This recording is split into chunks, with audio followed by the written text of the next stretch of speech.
Chapter 978, Fighting a Saint. Emperor Rui Jian and He Yu were both saint kings at great perfection, so a difference in abilities existed when compared to a saint emperor. However, they both seemed very confident.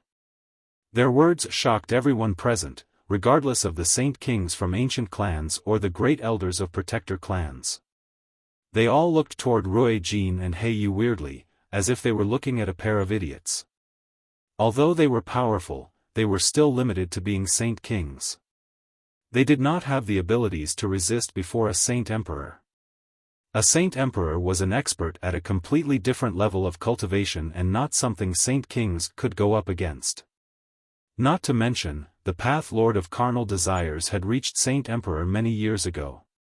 He was so strong that even the Tiger Emperor of the Beast God continent, Lankiros, failed to match up to him. Rui Jian and He Yu stunned the Path Lord of Carnal Desires as well. He looked at the two of them in disbelief and asked to confirm, "What did you say? You two want to fight me?" Rui Jian and He Yu glanced at each other and they seemed to mutually understand one another.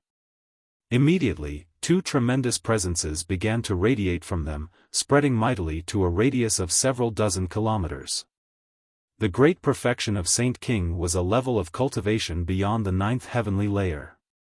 It drew infinitesimally close to Saint Emperor and was stronger than the ninth heavenly layer. Their presences immediately brought on a tremendous pressure to the relatively weaker Saint Kings present. The Path Lord of Carnal Desires shook his head in disappointment. "If this is all the strength you have no right to fight with me. It'll be very difficult for you to leave today as well, as I only need to twitch a finger and you two will have your souls wiped out." Rui Jian became furious when the Path Lord said that. He was a golden divine dragon, the emperor of the dragons, so naturally he was prideful. How could he endure the insults from the Path Lord of Carnal Desires? Sacred Dragon's armor. Rui Jian called out and a mysterious yet powerful energy immediately began to radiate from him. Soon afterward, a dazzling streak of golden light shot out from his body, encasing him entirely. A suit of awe-inspiring armor now covered Rui Jian through the dense golden light. The expression of the Path Lord of Carnal Desires finally changed when he saw Rui Jian's armor. He cried out involuntarily. Impossible, Sacred Dragon's sword." Rui Jian called out once again. He raised both his arms into the air and a silvery white, 3-meter-long sword suddenly appeared in his hands. It shone brightly with a silvery white light, dyeing the entire area snow-white. An unbelievably tremendous energy flooded the region with the sword's appearance. It did not rip through the space, but instead froze it. In that moment, time and air seemed to stop. The expressions of all the Saint Kings changed too.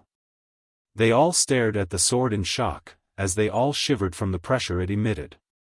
What is this weapon? It's so powerful, even more terrifying than our emperor armament forged by several dozen saint emperors, a great elder of a protector clan said with a trembling voice. Magical beast experts don't usually use weapons, so why does he have such a terrifying weapon? Is it an emperor armament forged by several dozen saint emperors as well? Yangzi said with a deep voice. He was in shock. The Path Lord of Carnal Desires could no longer remain calm. He stared at the sword above Rui Jian's head in disbelief and called out involuntarily, "Origin energy, it's actually origin energy. I actually sense origin energy. How is this possible?" Even in the ancient times, there were no weapons that possessed origin energy. With another tremendous wave of energy, a suit of azure-colored armor appeared on He Yu, while a silver-white machete materialized in his hand. It radiated with a pressure no less terrifying than the sacred dragon's sword. A black-clothed, middle-aged man suddenly stood up on the 9th floor of the Beast God Hall. A wild aura immediately began to radiate from him. Origin energy. It's the presence of origin energy. Origin energy has actually appeared on the Tian Yuan continent. The sage-like Peng Emperor, Zhangqiong, stood up on the 97th floor. He looked in the direction of the Tian Yuan continent in interest as he said hoarsely, "It's the presence of origin energy." Tiger Emperor Lankiros stopped cultivating on the 96th floor and suddenly stood up. He cried out, "Origin energy, it's origin energy. How can origin energy exist on the Tian Yuan continent?" The expression of the Path Lord of Carnal Desires changed once more. He stared at He Yu in disbelief and cried out in surprise, "It's origin energy again. How can this be possible? Where did you get these weapons with origin energy? Such powerful weapons have never appeared in all of history." Rui Jin growled sternly, "Human Saint Emperor, I didn't think that you'd still be quite knowledgeable enough to know the existence of origin energy." "You're right. For all of history, such powerful weapons have never appeared, but they have appeared now. Do the two of us have the power to fight you now?" The Path Lord of Carnal Desires struggled to stay calm. "Tell me, where did you get these weapons? Do you know a place where origin energy exists?" Some desperation lingered in the Path Lord's voice. This was because origin energy was crucial for breaking through Saint Emperor.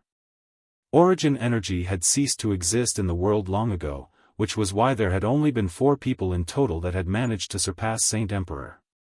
Once upon a time, there were countless experts at the peak of Saint Emperor who would lose all hopes for further breakthroughs. Their only choice was to watch helplessly as their 10 millennia lives ended and they became bones. "Human Saint Emperor, why should we tell you this? Are you going to fight with us or not?" Rui Jin growled. The Path Lord of Carnal Desires sucked in a deep breath and slowly calmed himself down. He looked toward Rui Jin as his eyes burned with greed. "If you tell me where origin energy is present, I am willing to help you do anything." All the Saint Kings present immediately became astounded after hearing this. "You better give up on that thought, Human Saint Emperor. Origin energy has disappeared long ago from this world. We will defeat you with our weapons in hand now," said Rui Jin straightforwardly. The Path Lord's words did not tempt him. The Path Lord of Carnal Desires stared fixedly at the two of them as a gleam of light flickered in his eyes. Only after a while did he speak out once again, "The weapons you possess are indeed very powerful and contain origin energy, but you cannot control them at all with your current strengths. If you think you can use them to fight against me, you're deluding yourselves. I'll show you the power of a Saint Emperor right now. Fight with me in outer space." With that, the Path Lord of Carnal Desires shot up into the air. Rui Jin and He Yu did not want to fall behind, so they tailed him closely into outer space. The Octaterra Divine Hall landed in Jian Chen's hand as the size of a fist. He too soared into the air as he carried the Divine Hall in his left hand and the Emperor armament in his right. The Saint Kings from the Protector clans and ancient clans all followed afterward. None of them wanted to miss such a fascinating show, as they all wanted to know if 2 Saint Kings at great perfection could defeat the Path Lord of Carnal Desires with 2 powerful weapons. Changyang Zhu Yunxiao sent Uncle Chang and the others back to the Changyang clan in Lore City before following them up. Jian Chen flew higher and higher, while the ground beneath him slowly turned into a huge planet. This was the first time he had flown so high. As their altitude rapidly increased, the air became thinner and thinner, enough to suffocate normal people. However, it could not affect the Saint Kings at all. Jian Chen felt weightless after leaving the atmosphere of the planet. He lost his ability to determine direction, as there was no concept of direction in this icy cold outer space. It even became difficult to distinguish between up and down. Jian Chen floated in a region of space as he stared fixedly at Rui Jin and He Yu. The Saint Kings from the other clans gathered around him. They all took up their own space as they looked toward Rui Jin and the 2 others. Suddenly, a white light illuminated the dark space. Rui Jin and He Yu's weapons both began to shine with a powerful white light, turning the region into a snowy white world. Terrifying energy began to surge, distorting the space around them. Rui Jin and He Yu struck out together at the Path Lord of Carnal Desires. As they stabbed out, the space around them quickly froze, expanding toward the Path Lord. The two weapons radiated with a terrifying pressure, making it suffocating for all the Saint Kings present. The Path Lord remained as he would usually as a terrifying energy quaked through his body. It forcefully stopped the freezing space before him. Then, he grabbed at the empty region with a hand. Vast energy condensed in his hand, the power was so great that it exceeded the limitations of the space there, causing it to collapse. It did not mend while the energy was there. People have 7 emotions and 6 desires, and I used that as my path, creating the palms of emotions and desires.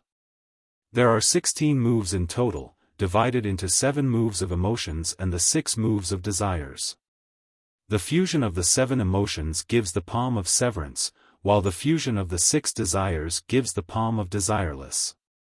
The final move is a fusion of all 7 emotions and 6 desires, the palm of desireless severance, murmured the Path Lord of carnal desires.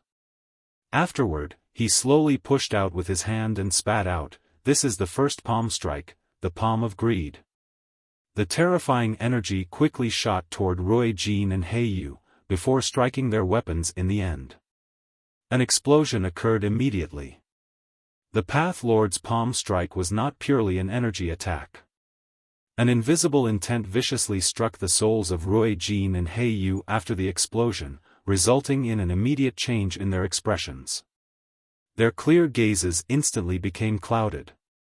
The Path Lord's palm strike triggered the greed from the bottom of their hearts, disturbing their mental state. Chapter 979, Gathering of the 3 Saint Emperors. A slip in the mental state during a battle was a life-threatening danger, especially in battles between experts. A single attack could determine the outcome, so being distracted for even a split moment could result in death. The greed buried deeply within Rui Jin and Heiyu was triggered by the Path Lord of Carnal Desire's attack. It affected them both, almost making them slip and lose themselves in the extremely tough greed that surged up. Rui Jin and Heiyu immediately stabilized their mental states, forcibly suppressing the greed. They recovered very quickly. Your greed is not very strong, which was why you could recover so quickly. It definitely would not be so easy for someone who's especially greedy, said the Path Lord of Carnal Desires. Afterward, he struck out a second time, "This is the palm of lust." The cultivation of the Path Lord of Carnal Desires focused on attacks that injured the soul. His attacks were able to affect it directly. It would give rise to various desires and urges hidden in people's hearts, catching them off guard. Struck with the palm of lust, the expressions of both Rui Jin and Heiyu changed. Countless matters of lust floated through their heads with many obscene images sandwiched between. It affected their souls, making it difficult for them to remain composed. With their level of cultivation, they no longer lingered very much on carnal desires and emotions.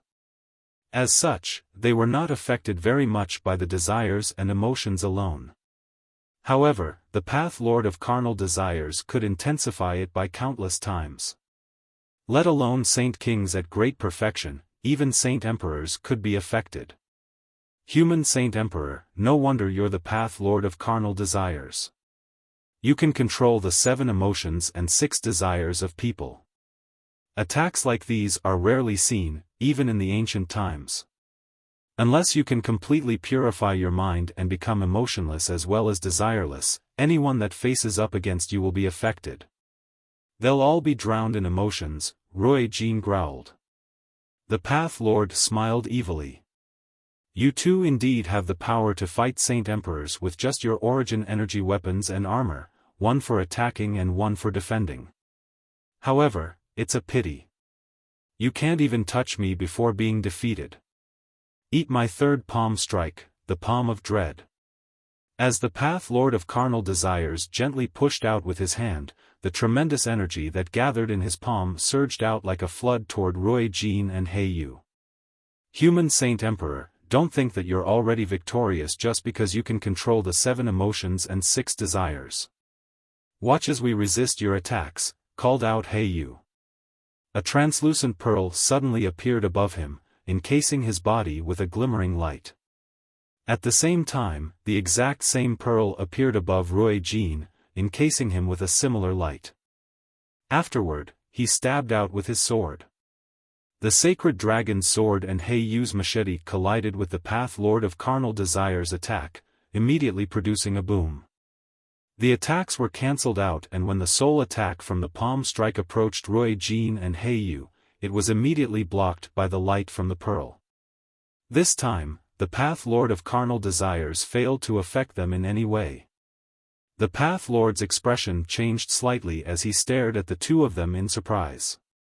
He said, "How is that possible? What treasure do you have that can block my soul attacks? It's fine even if I tell you. This is a defensive treasure that specializes in blocking attacks to the soul.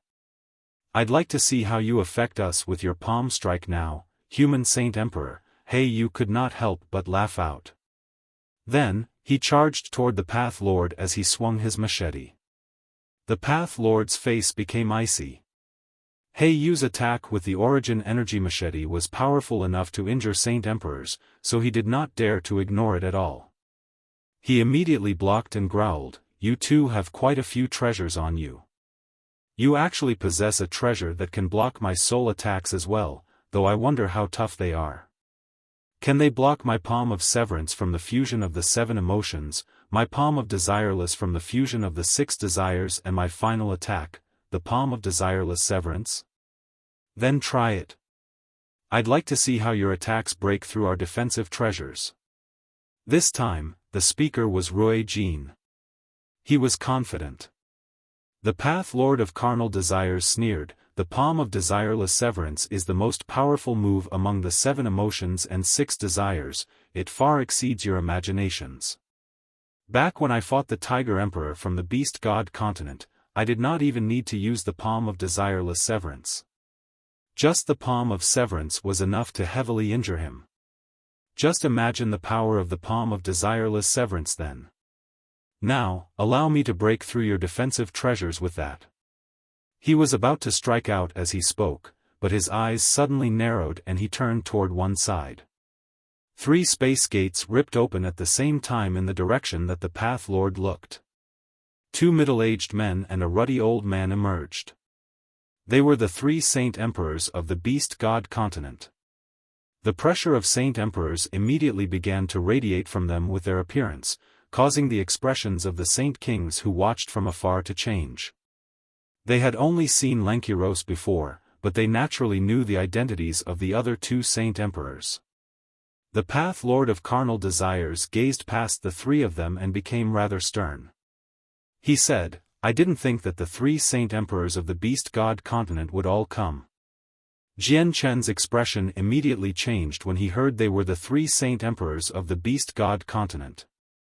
He immediately entered the Octaterra Divine Hall and pulled out the Saint artifact, before wordlessly throwing the white tiger inside. Afterward, he exited the Divine Hall once again. Hiding in the Divine Hall was useless before Saint Emperors. The 3 Saint Emperors all looked toward Ruo Jin and He Yu's armor and weapons. A gleam of light erupted in their eyes and they all cried out, "It really is Origin Energy, you two are magical beasts as well. Where did you obtain these weapons and armor that possess Origin Energy? Did you find a place with Origin Energy?" Lankiros asked Ruo Jin and He Yu. He was a little overwhelmed with excitement. Ruo Jin and He Yu looked at each other, and He Yu spoke out, "Origin Energy has ceased to exist in this world long ago. Then where do your weapons and armor come from? Why does Origin Energy exist within them?" A heavy voice boomed out. The ruler of the Beast God continent spoke out, his voice also bearing some excitement. "The Sacred Dragon's armor and the Sacred Dragon's sword are consecrated items of the Dragon clan, so they naturally came from my clan," said Ruo Jin. "What? The Sacred Dragon's armor and the Sacred Dragon's sword?" The 3 Saint Emperors were all shocked as they stared fixedly at the armor and weapon on Ruo Jin. After a while, they finally confirmed that they were indeed the sacred dragon's armor and sword, and they all became astonished.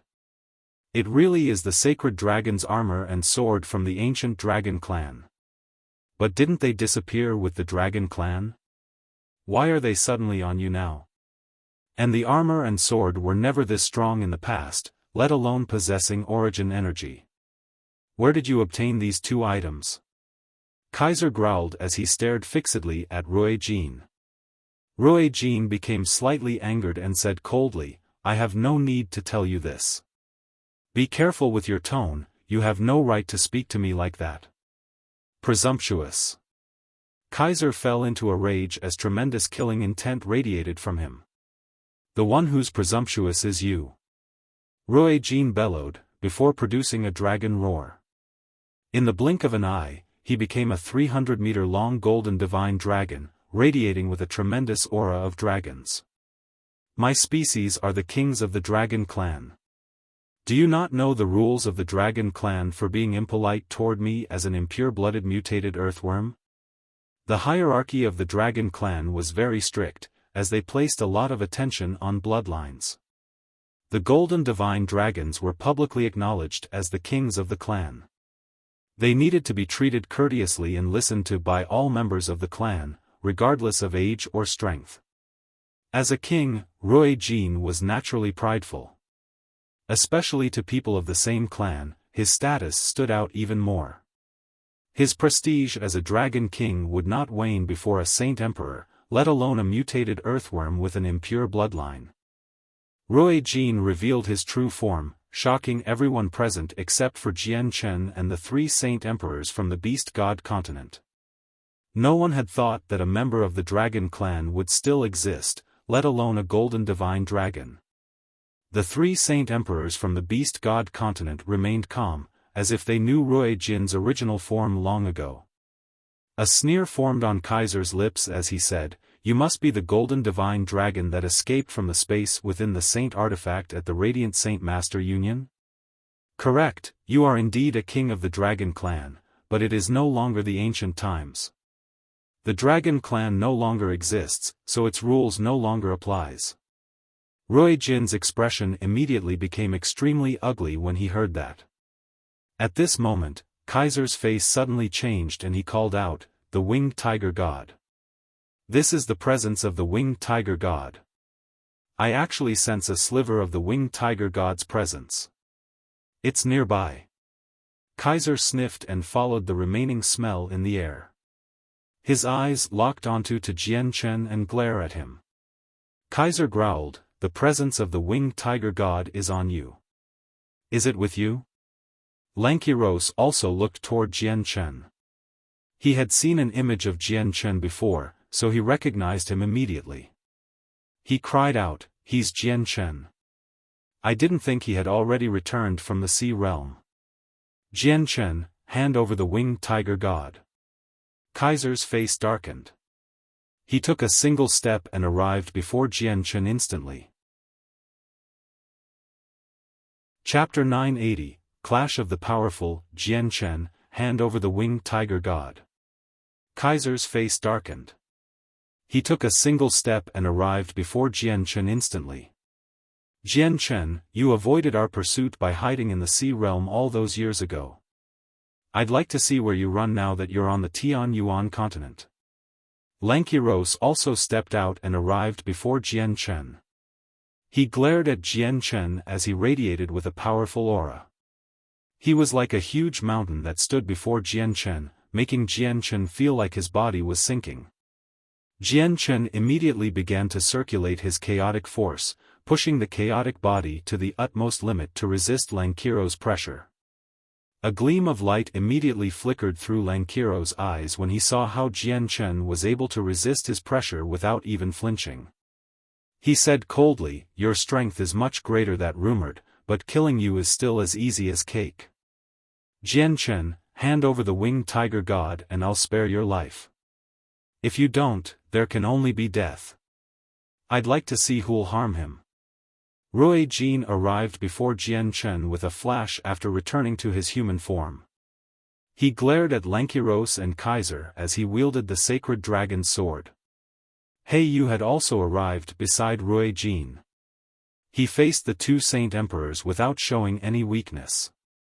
Lankiro's face began to sink. He growled, "Are you sick of living? Daring to block what I am doing? The winged tiger god is the god of the magical beasts. Since when did you have the right to interfere with its freedom? Unless the winged tiger god is willing itself, no one has the right to make it do what it doesn't like," growled Rui Jin. "It's exactly because it's the god of us magical beasts that we need to bring the winged tiger god back, so we can provide even greater space and conditions for its growth. The winged tiger god should be living on our beast god continent. It should not be in the hands of you humans. Moreover, the winged tiger god is still growing. It's simple-minded. If it gets raised wrongly by you humans, it would be a loss for us magical beasts," said Lankiros. "The winged tiger god may be young, but it's still a beast god after all. How can it be led off in the wrong direction so easily? Anyway, don't you dare take it from Jianchen today." Rui Jin did not let up as he pushed back at Lankiros with words. He protected Jianchen. Jianchen immediately became filled with doubt upon seeing how Rui Jin and Yi were actually willing to offend two Saint Emperors to protect him. Their relationship did not seem to be anywhere near this level. Lankiros and Kaiser's expression became ugly after they heard Rui Jin's words. Killing intent immediately appeared in Kaiser's eyes as he stared coldly at Rui Jin. "Golden Divine Dragon, do you really think that I'm afraid of killing you since you're a king of the Dragon Clan? Don't blame me for not treating you as a clansman if you don't move."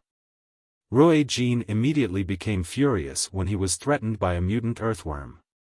He called out, "I have the sacred artifact of the Dragon Clan, the sacred dragon's armor, protecting me. Do you really think that you, a mere earthworm, can harm me?" Kaiser looked at Rui Jin's armor as his eyes flickered in thought. He then said, "Tiger Emperor, keep the two of them busy. I'll take Jianchen." The Tiger Emperor sneered, "Don't worry, leave the two of them to me." After that, he charged toward Rui Jin and Yu, embroiling in a great battle with the two of them. He kept them busy. Kaiser no longer hesitated now that Rui Jin and Yu no longer blocked him. He directly extended a hand toward Jianchen. "This palm strike is the palm of joy." At this moment, a gentle voice rang out. The Path Lord of Carnal Desires suddenly lashed out, directly striking Kaiser with an attack. Kaiser's eyes turned icy and he immediately stopped his movements toward Jianchen. He punched out madly and collided with the Path Lord's palm strike in midair. Boom! The collision between the two attacks directly caused the surrounding space to collapse, shattering it into countless pieces. Terrifying residual energy swept out wildly, catapulting the helpless Jianchen far, far away. Immediately, a violent agony filled his head. His chaotic body had almost been injured. The Path Lord of Carnal Desires shot back quickly, stopping several kilometers away. He did not pale, but he was grim. Kaiser stood like a mountain unmoved, though his presence became rather unstable. His face twitched constantly, as if he wanted to smile, but he forcefully kept it in. Kaiser returned to normal very quickly as he stared coldly at the Path Lord. He growled, "You sure are worthy of your name, the Path Lord of Carnal Desires who created the path of emotions and desires. You really do have some strength. It may be able to affect me a little, but that's all it can do. Is that so?" The Path Lord of Carnal Desires smiled evilly. "The Tiger Emperor was heavily injured by my 7 palms of emotions back then. I'll make you try them today. Let's see if the most powerful person from the Beast God continent can come out unscathed. This is the second palm strike, the palm of rage." Clashing a second time, the Path Lord's palm strike made his expression change once again. The ruler of the Beast God continent was extremely easily enraged. As such, not only did the attack easily trigger the fury hidden within Kaiser, it quickly expanded to the point where it almost lost control. However, Kaiser was still a Saint Emperor in the end. He forcefully repressed his emotions very quickly and returned to his previous state. On the other hand, the Path Lord retreated several kilometers once again. The third palm strike, the fourth palm strike, the Path Lord of carnal desires struck out 7 times. Each palm strike contained different emotions, triggering all 7 emotions within Kaiser. Although it failed to injure him, he ended up in a horrible shape from the mental shock. The Path Lord retreated several dozen kilometers after the 7 palm strikes. He was stern.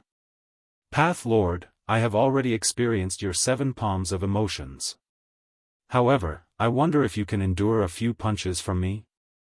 Kaiser yelled out. His presence had become even messier now as all of his emotions had been set off. Although they were forcefully suppressed, they still created a mess in his mind, especially when directly opposite emotions appeared at the same time. It made him feel like his mind was going to break. "Fusion of the 7 emotions, palm of severance," said the Path Lord of carnal desires softly, before pushing out gently. "Watch as I break your palm of severance." Beast King Punch. Kaiser roared angrily and a punch that contained indescribable laws of the world went up to meet the palm of severance. Kaiser's punch was much more powerful this time than before. The Path Lord of carnal desires was thrown back several dozen kilometers before finally coming to a stop. A sliver of paleness immediately appeared on his face. As the Path Lord shot backward, Kaiser's expression changed greatly as well. He produced a painful grunt. He was not injured by the force of the palm strike, but was instead affected by the palm of severance. The palm of severance was different from the attacks of the 7 emotions before. The 7 palm strikes earlier would intensify the 7 emotions of a person, while the palm of severance would sever the emotions. Struck by the attack, Kaiser felt like something extremely important had been forcefully yanked from his soul. His soul felt empty, and also experienced a sharp pain at the same time. The emotions rampant in Kaiser due to 7 attacks from the Path Lord had been forcefully severed by the palm of severance. It was like forcefully digging out all the organs in Kaiser's body, only leaving behind a shell. The 7 palm strikes earlier had magnified the 7 emotions endlessly, essentially planting the 7 emotions as seeds in the Kaiser's mind. Then, it germinated, taking up all of his thoughts. Afterward, the Path Lord used the palm of severance to sever the emotions, succeeding in injuring his opponent's soul. The palm of severance was not truly severing the emotions of the opponent, but a special way to injure the opponent's soul. The palm of severance could be used on its own, but if the 7 attacks were used beforehand and triggered the emotions of the opponent, its strength would be multiplied by forcefully removing those emotions. Kaiser was truly worthy of being a Saint Emperor as he recovered very quickly. However, he was unable to mend the damage to his soul. He stared at the Path Lord with a sunken face. "Your palm of severance really has broadened my horizons, but it has failed to injure me heavily. My soul has only sustained light injuries, while my Beast King Punch has made you suddenly suffer quite heavy internal injuries. You're not my opponent. I still have the palm of desireless after the palm of severance, and then the palm of desireless severance. It's still too early to discuss who wins," said the Path Lord. The light in Kaiser's eyes flickered as he growled, "Looks like the Tian Yuan continent insists on keeping the winged tiger god. Are you not afraid of a full-blown war between the 2 continents? I only do what I want to do. Go discuss the safety of the continent with the 10 protector clans and mercenary city. However, you intruded on my Tian Yuan continent today.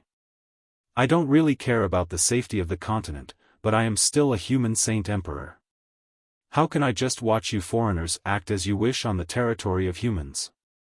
Now, please leave the continent immediately," said the Path Lord of carnal desires. He also understood that if he wanted the winged tiger god, he needed to keep it on the Tian Yuan continent first. He would have no chance at all once it ended up on the Beast God continent. Kaiser sneered, "Path Lord, you are indeed capable of keeping me busy temporarily, but don't forget that my beast god continent has 3 saint emperors.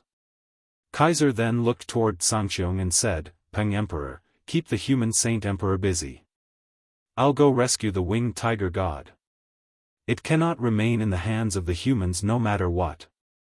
Sangxiong looked back at Kaiser and said, I only came with intentions for the origin energy. Unless the winged tiger god is willing himself, I will definitely not be taking it back forcefully, because this is an offense of disrespect toward the beast god. Chapter 981, Resolution. Sangxiong spoke nonchalantly. He felt no fear toward Kaiser, as he was also one of the people in control of the beast god continent. He controlled 1/3 of the land along with Kaiser and Lenkiros. Although some difference in strength existed between the 3 of them on the beast god continent, their statuses were the same. Kaiser's face sank as he heard what Sangxiong said. He glared at Sangxiong and said angrily, Sangxiong, as a part of the beast god continent, you should be thinking for the beast god continent. The winged tiger god is the beast god of our continent, so we need to bring it back no matter what. Sangxiong, the winged tiger god has ended up in the hands of humans. It's in danger right now. You're still one of the people in charge of the beast god continent. How can you just watch the winged tiger god be oppressed by humans? Lenkiros said urgently. He was busy with Rui Jin and He Yu right now. He needed to be cautious as he faced the attacks from the origin energy weapons, as it was enough to injure Saint Emperors. Sangxiong did not waver whatsoever and said coldly, how can it truly grow without experiencing hardships? Not to mention, the winged tiger god is young right now, so it needs to go through these matters to a greater extent. Moreover, the winged tiger god is a beast god. It possesses the body of a beast god, so how can it be injured so easily by others? I will naturally appear to help it when it truly faces danger. With that, Sangxiong stared deeply at the battle between Lenkiros and the other 2, before directly leaving through a space gate he created. He had returned to the beast god continent. Sangxiong's departure caused the expressions of Kaiser and Lenkiros to both become extremely ugly. They were both busy with the Path Lord of Carnal Desires as well as Rui Jin and He Yu, so they had no extra energy to go capture Jian Chen and take the winged tiger god. The experts from Mercenary City and the 10 Protector clans were also spectating the battle from the surroundings.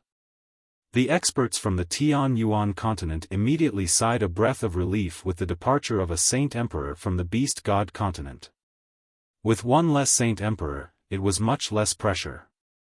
They could devote more energy into dealing with Kaiser and Lenkiros. Guests of the Beast God continent, please return, said the Path Lord of Carnal Desires. Kaiser's eyes flickered for quite a while as he hesitated. He too understood that the 2 of them were unable to take advantage of the current situation, so he immediately swung his hand. A space gate appeared before him. Then, he straightforwardly left through it after he eyed Rui Jin and He Yu coldly.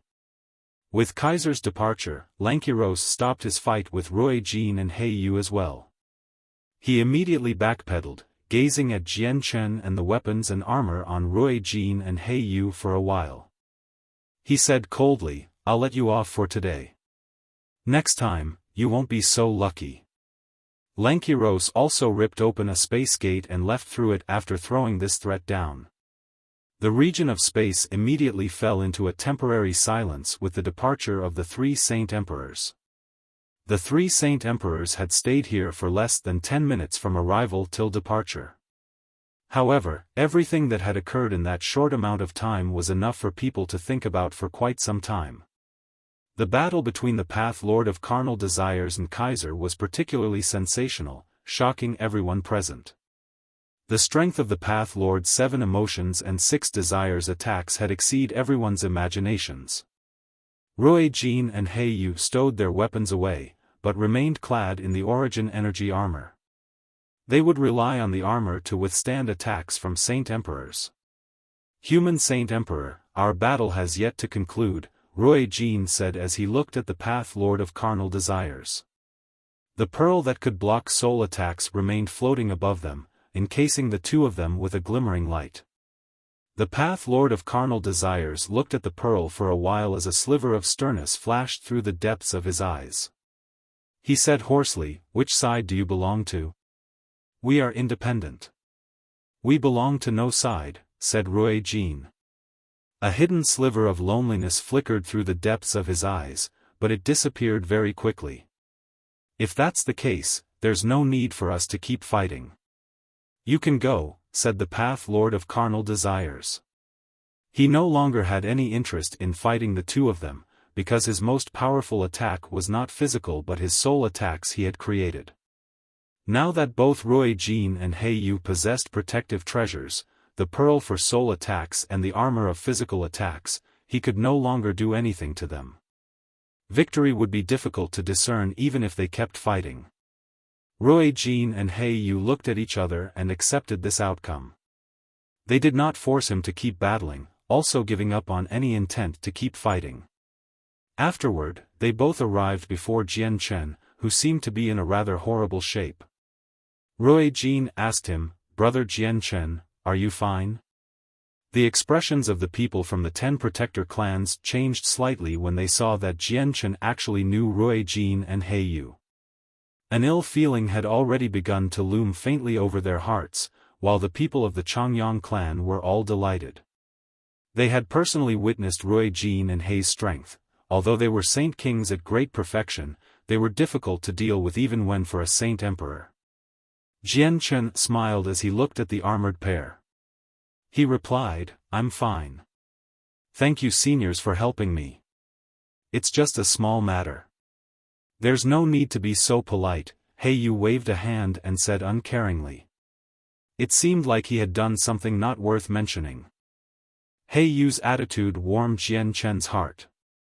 He did not think it was a small matter. If it were not for the assistance from He Yu and Rui Jin, he would not have been able to resist at all when faced up against the Path Lord of Carnal Desires.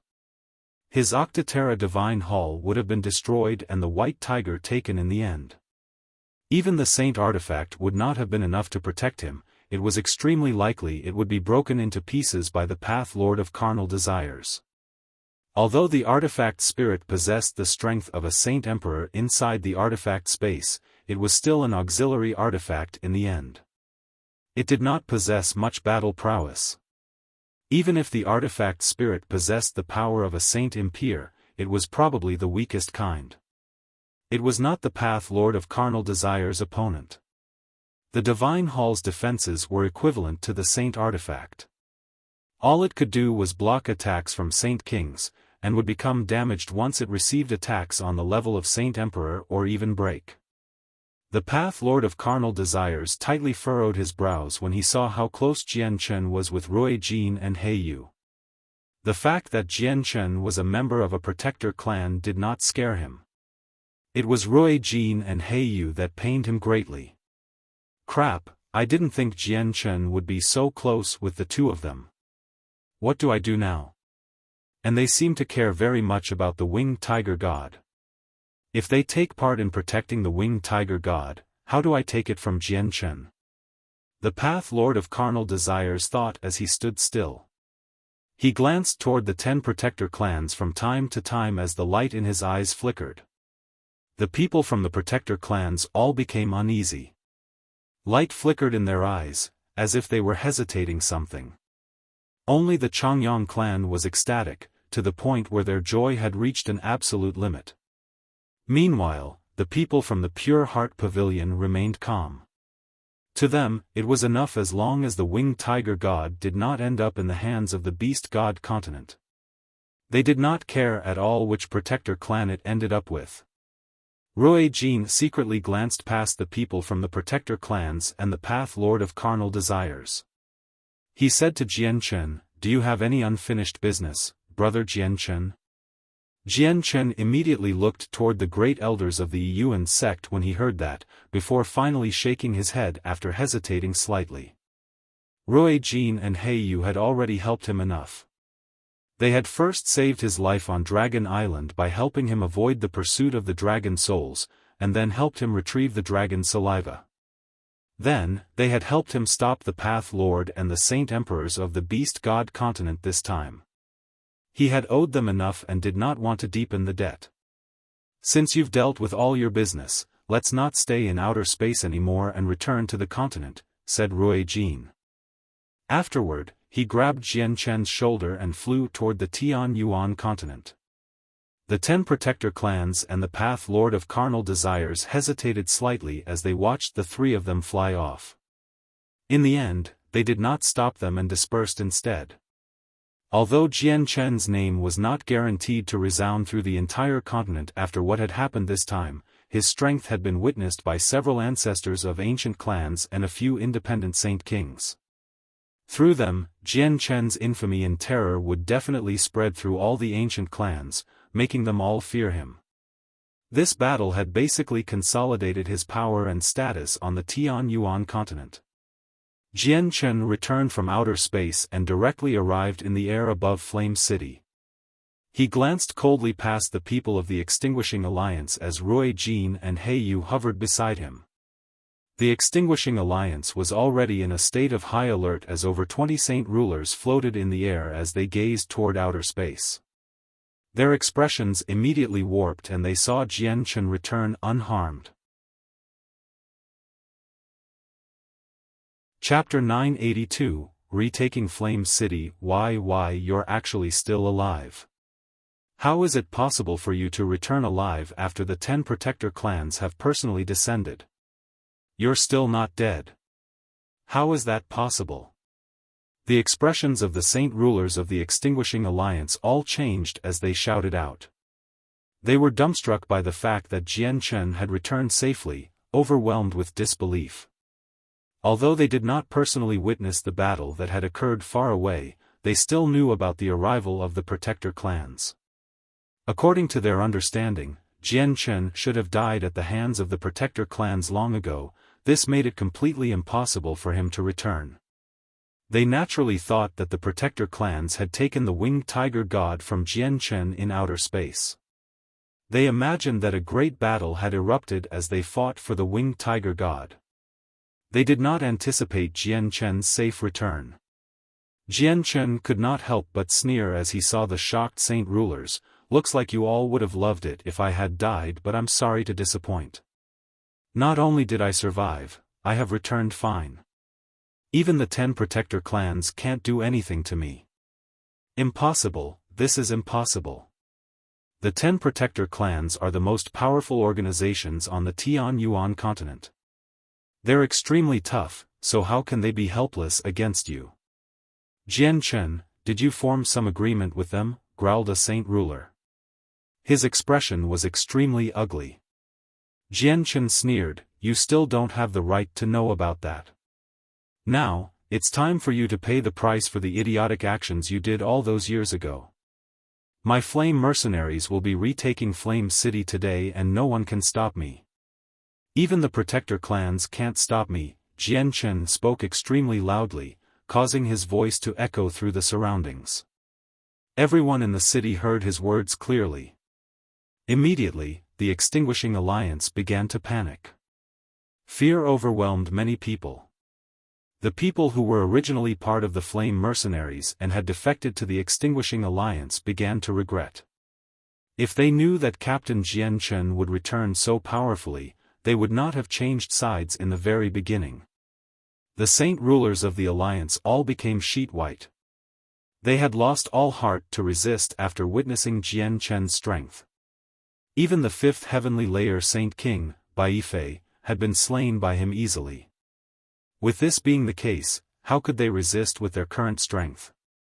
Although they possessed a supreme advantage in numbers, the difference between Saint Ruler and Saint King was as large as a chasm. Jian Chen, we will immediately lead our people out of Flame City and swear that we will never become enemies of the Flame Mercenaries again, said a Saint Ruler. He had also begun to refer to Extinguished City as Flame City again. You devastated my Flame Mercenaries all those years ago, and occupied Flame City for so much time. Do you really think this matter will be dismissed so easily? You wish, sneered Jian Chen as powerful killing intent flickered in his eyes. The saint rulers paled even further when they sensed Jian Chen's dense killing intent. One of them explained hurriedly, "Jian Chen, listen to us. The things we did all those years ago were spurred on by Jian. We had no other choice either. The prime culprit is Jian and not us." Jian Chen's eyes turned cold. "Do you really think I'm easy to fool?" As he said that, his emperor armament appeared in his hand. It radiated with a terrifying energy, causing the surrounding space to warp and almost shatter. The saint rulers of the alliance began to panic even more. One of them said, "Jian Chen, just what do you want to do before you are willing to let us go? You're deluding yourselves if you think I'd let you go. I will be claiming all your lives today," Jian Chen said mercilessly. All the saint rulers shivered when they heard this. Despair gradually flooded their hearts. One of them was still unwilling to give up and spoke out, "Jian Chen, if you let me go, I am willing to swear my loyalty to you and become a part of the Flame Mercenaries. I am willing to work for you." Jian Chen's expression remained as cold as before. The killing intent in his eyes did not decrease at all as he sneered, "So many of my brothers from my Flame Mercenaries died in your hands all those years ago. If you become part of the Flame Mercenaries, not only will I fail to make up to those dead brothers, I'll fail to make up to the people you chased out of Flame City. Only by killing you all can I relieve myself of this rage." The saint rulers became completely despaired with that. All of them understood that they would probably face their deaths today now that Jian Chen had put things this way. "Pay for what your previous actions," Jian Chen bellowed. He no longer bothered with them, charging toward the saint rulers threateningly as he wielded his emperor armament. Jian Chen was as strong as a 7th heavenly layer saint king with the emperor armament. His strength was not something 20-odd saint rulers could fend off. As he stabbed out, he killed off 3 saint rulers in a single stroke, directly impaling their foreheads and wiping out their souls. The other saint rulers scattered with this ugly development. They fled in all directions as fast as they could in an attempt to keep Jian Chen busy and make more time for escape. Although they knew the chances were almost non-existent, this was the only way they could survive. Even if they knew they were going to die, they still needed to try. Jian Chen's face sank.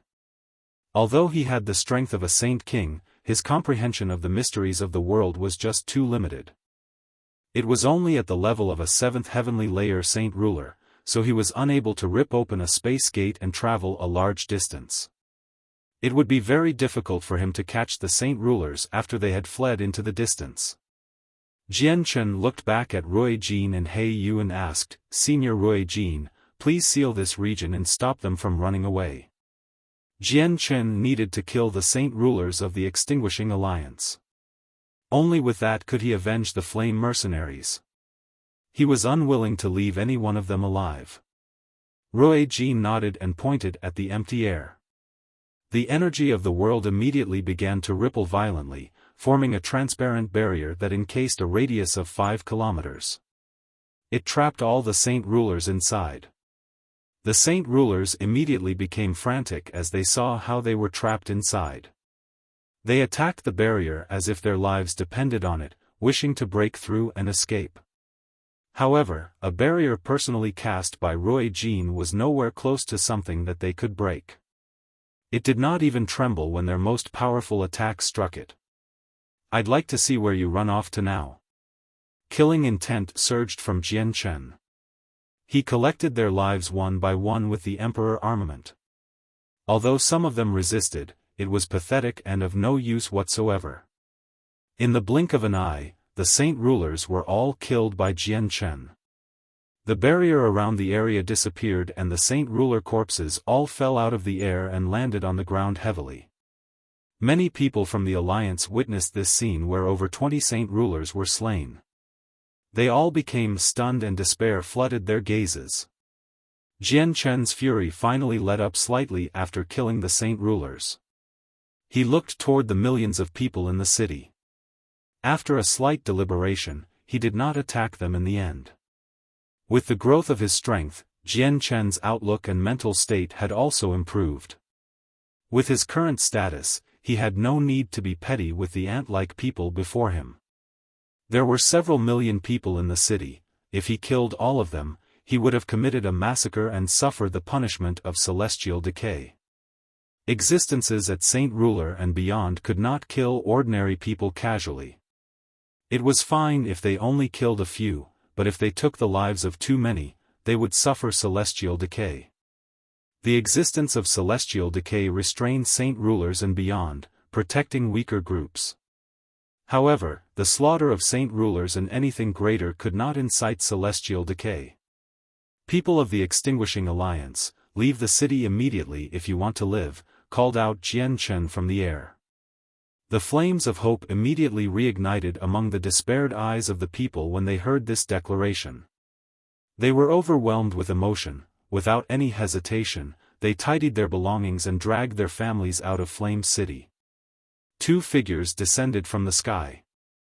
They were the Grand Elder of Mercenary City, Tianjian, and Houston.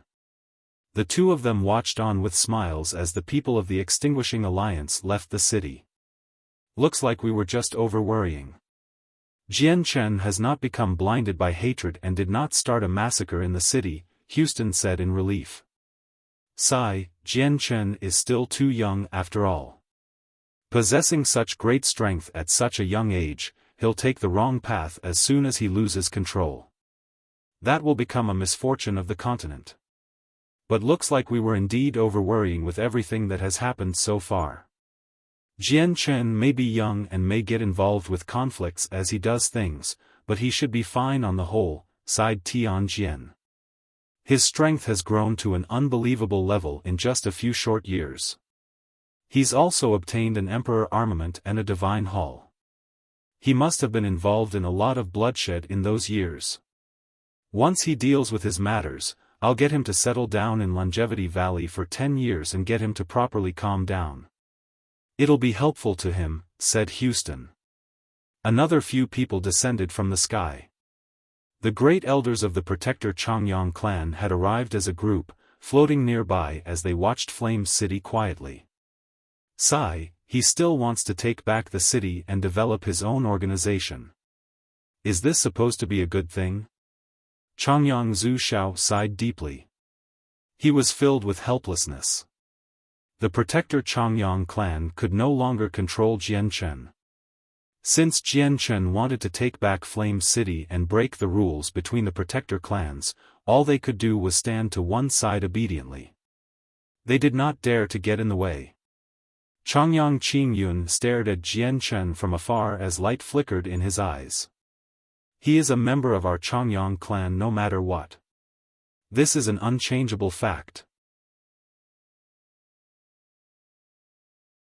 Chapter 983, Returning to the Changyang clan. Jian Chen naturally discovered Houston, Tianjian, and the great elders of the Changyang clan. He dismissed his thoughts and glanced toward the people from the Changyang clan, before casually looking toward Tianjian and Houston. He immediately flew up to them and bowed courteously toward Tianjian and Houston. I greet Senior Tianjian and Uncle Xiao. Jian Chen was an awe-inspiring expert now, but he still retained some respect from the bottom of his heart toward Tianjian and Houston. This respect did not vary with his increase in strength. Tianjian looked at Jian Chen with a mix of emotions and sighed gently. Thinking back to when I first met you, it was during the time the last gathering of mercenaries was held. You were still a small Earth Saint Master, yet your strength has reached an unimaginable level in just a few dozen years. It really is unbelievable.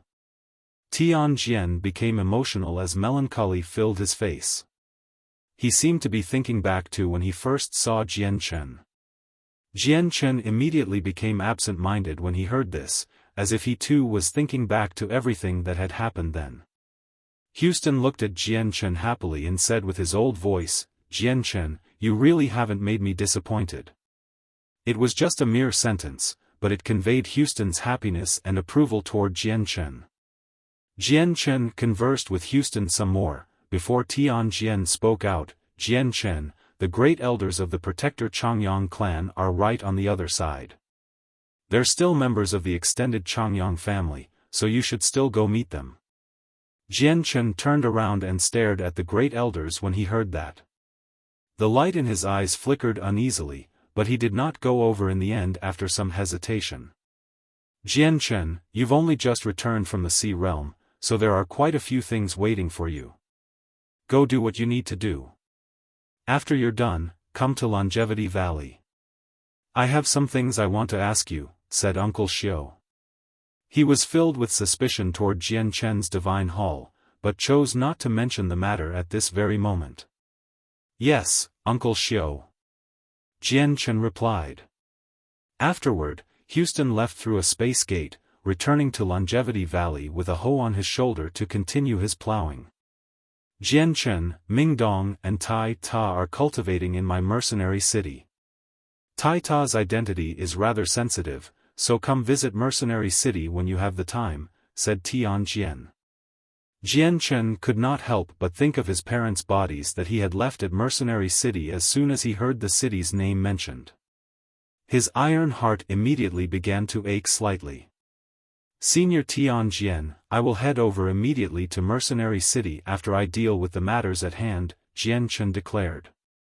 Originally, the first thing he wanted to do as soon as he returned to the continent was revive his parents. However, he had left for so long and things had happened to the flame mercenaries. This made him miss Bai Lian and the others very much, so he wanted to go back and see them. Tian Jian stared deeply into Jian Chen's eyes before leaving as well. He returned to Mercenary City. The only ones that floated in the air now were Rui Jin, He Yu, and Jian Chen, as well the great elders of the Changyang clan. The great elders all cast mixed gazes toward Jian Chen from afar. They originally wanted to saw some things to Jian Chen, but then they thought about what they had said and the choices they made when Jian Chen faced up against the other protector clans. These thoughts shut them up at the same time. Back then, they were indeed afraid of standing with Jian Chen and helping him resist the other protector clans, but they were filled with regret now. If they had known that Jian Chen had the help of Rui Jin and He Yu, two experts who could fight Saint Emperors, they would have had no need to fear the other protector clans.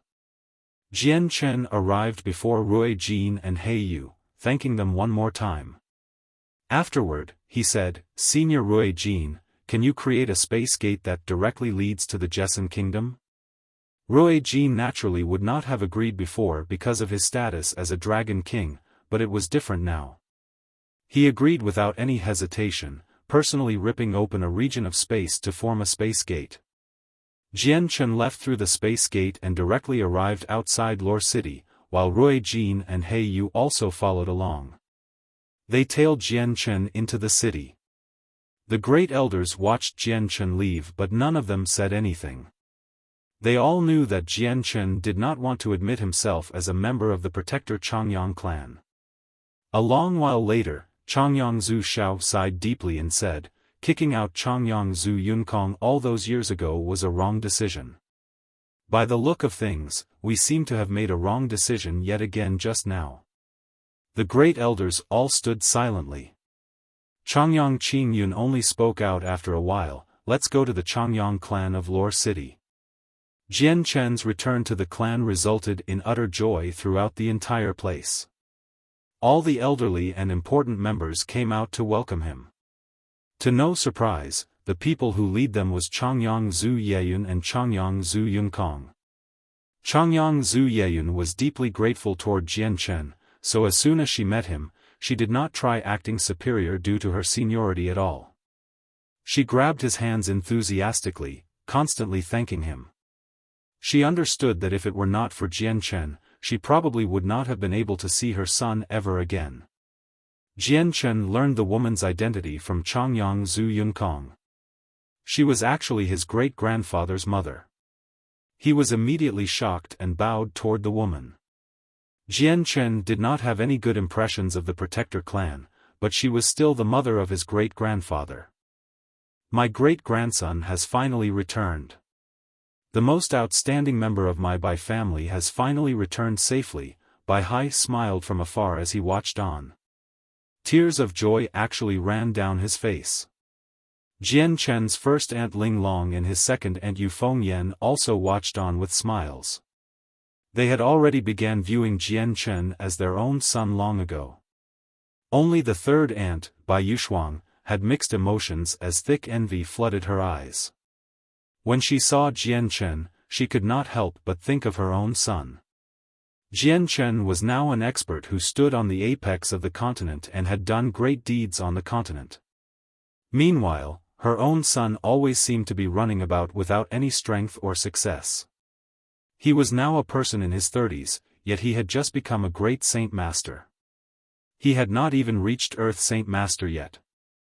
Jian Chen conversed with all the people of the clan for a little, before calling Yu, Bai Lian, and all the members of the upper echelon from the Flame Mercenaries into his temporary residence. After the recent years of development, there were quite a few high-ranking and loyal members. There were more than 40 people present, excluding Yu and Bai Lian. Ever since Flame City had been taken, these people lead a small group of their mercenaries, traveling 100,000 kilometers by foot and horse to arrive at Lore City. Then, they finally settled down in the clan. Jian Chen secretly nodded when he saw all the high-ranking members. He said, "Flame City has been retaken from the Extinguishing Alliance. I wonder how the situation of the Flame Mercenaries are right now." The people present immediately became joyful when they heard that Flame City was back in their possession. Yu said, "Jian Chen, after the recent years of development, our mercenaries have reached into the 100,000s in terms of numbers. Many Heaven Saint Masters joined us and our strength increased every day. However, ever since the battle with the Extinguishing Alliance, our group has basically collapsed. People left and dispersed. There are only several tens of thousands of people that are hell-bent on following us." Several tens of thousand. Jian Chen furrowed his brows. The number was much lower than he had anticipated. It seemed like the Extinguishing Alliance had indeed caused unbelievable damage to the Flame Mercenaries. Jian Chen stood up from his seat and said, "Since there are still this many people who are loyal and are hell-bent on being a part of the Flame Mercenaries, raise them as elites. Also, lead the remaining members of the Flame Mercenaries back to Flame City tomorrow. We will be reoccupying Flame City and reviving the Flame Mercenaries." Just as Jian Chen was discussing the plans for development with them, the great elders from the Protector Changyang clan arrived. They immediately called Changyang Zhu Yunkong into a room all by himself, discussing some secret things with him. The entire room was enveloped in a powerful barrier, so no one knew what was happening inside. Jian Chen naturally sensed their arrival, so he could not help but pause the discussion about the Flame Mercenaries. His eyes began to flicker as he became suspicious. The great elders did not talk for very long with Changyang Zhu Yunkong before they emerged from the room. They did not stay, immediately ripping open a space gate and returning to the Protector clan. Only Changyang Zhu Yunxiao stayed behind, his face filled with helplessness. Jian Chen discussed with the upper echelon for 2 whole hours before finally handing over the matters for the future developments of the mercenaries. Then, he exited the room. Outside, Changyang Zhu Yunxiao and Changyang Zhu Yeyun had waited for a very long time. As they watched Jian Chen walk out, their gazes became mixed with emotions. Jian Chen no longer looked toward Changyang Zhu Yunxiao as coldly as before. He had learned exactly what had happened all those years ago when the Extinguishing Alliance took Flame City from Yu and Bai Lian. He knew that it was all because of Changyang Zhu Yunxiao that they could arrive back at Lore City safely. If it were not for him, they probably would not have been able to get past Bai Jian. "Jian Chen, we want to talk about some matters with you in private," Changyang Zhu Yunxiao said softly. "Is it about my identity?" "If that's the case, there's no need," replied Jian Chen. Changyang Zhu Yunxiao sighed gently and continued, "Jian Chen, you've guessed half of it. This matter doesn't just affect your identity, it affects your great-grandfather as well. It affects his future."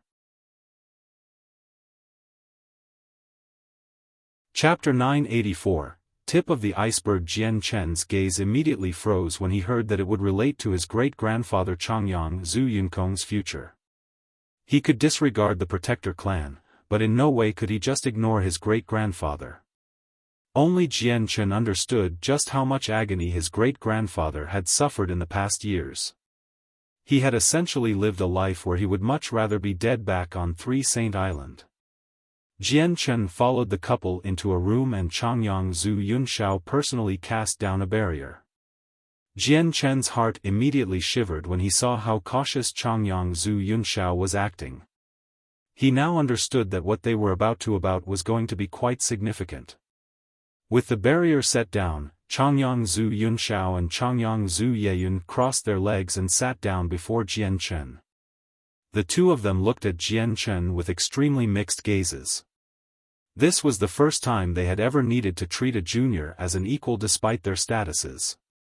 Jian Chen sat down on the cold floor as well and looked at the couple calmly. He did not try to initiate the conversation. Changyang Zhu Yunxiao could only break the silence himself given that Jian Chen was unwilling. He coughed twice and said, "Is your name Jian Chen, or is it Changyang Xiangtian? Great-grandfather, you should call me Jian Chen. I like that name very much, and I've used it for so long already. I don't want to change it back," Jian Chen said with no further consideration.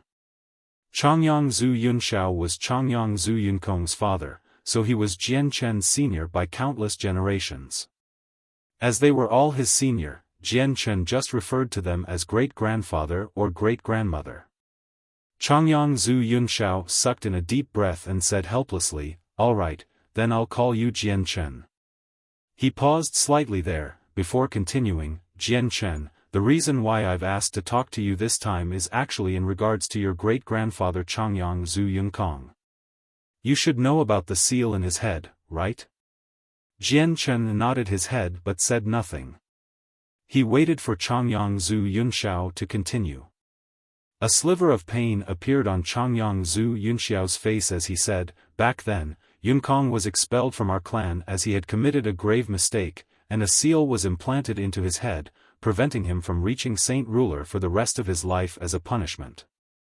Originally, it would have been impossible for Yunkong to return to our clan again, but this changed 10 years ago.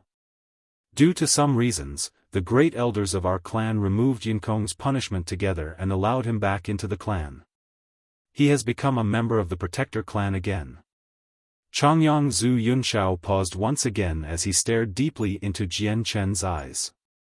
He said, "Jian Chen, do you know why the great elders were willing to remove Yunkong's punishment and let him back into the clan?" Jian Chen replied after coming to a realization, "If I've guessed correctly, it's related to the fact that the winged tiger god was with me. If I became a member of the Protector clan, the winged tiger god would also belong to the Changyang clan." "Correct, it was indeed because of you. Your existence brought hope to Yunkong's situation," said Changyang Zhu Yunxiao. He purposefully avoided the matter of the winged tiger god. "But the seal remains in Yunkong's head even though Clan The has re-accepted him. Yunkong may be a saint ruler now, but his strength can no longer increase due to the seal. Jian Chen, you're still Yunkong's descendant in the end. Do you really want to watch your great-grandfather stagnate at the first heavenly layer for the rest of his life? I hope you can help your great-grandfather and get the seal in his head removed." Changyang Zhu Yunxiao's voice made it seem like he was pleading. Even though Jian Chen was a member of a younger generation, Yunxiao could not forcibly order him to do anything. "What do you need me to do? What are the conditions the Protector clans are asking for to remove great-grandfather's seal?" Jian Chen asked. Jian Chen already had some understanding toward the seal in Changyang Zhu Yunkong's head. It was cast down by several saint kings of the Protector clan through a secret technique. Not only was it extremely powerful, it was extremely profound as well, such that even the artifact spirit could do nothing about it. Saint emperors could forcefully break through it, but that would definitely harm Changyang Zhu Yunxiao. It would probably lead to his death if it was forcefully removed. The only way to undo it without injuring anyone was to use the matching secret technique. Changyang Zhu Yunshao said, "The other great elders of the Protector clan have spoken. They said that if you want the seal removed, Yunkong must do something great for the clan to make up for what he did all those years ago. And this thing would be having you return to the Protector clan." Jian Chen's face sank slightly and a cold smile formed on his lips. He said, "So that's really the case. I thought that the Protector clans would do something like this. Probably getting me to return is just a cover. Their true intentions should be taking the winged tiger god. Jian Chen, I know you have a bad impression of the Protector clans, but with your current strength, we no longer have the right to make you do anything you don't want to do. The great elders have formed an agreement over this. We can give up on the winged tiger god, as well as assist you in holding off the other Protector clans, but only given that you are a member of the Protector clan," said Changyang Zhu Yunshao. "I can already hold off the other Protector clans by myself. I don't need the Protector clan's help," said Jian Chen. "Sigh, Jian Chen, you think of the Protector clans too simply. I know you have a divine hall protecting you, and that anything below a Saint Emperor can't injure you. However, your divine hall is not impossible to crush before the Protector clans. If it weren't for the obstruction of the Grand Elder of Mercenary City in the battle today, your divine hall probably would have been smashed to pieces by the Yuan sect already," said Changyang Zhu Yunshao.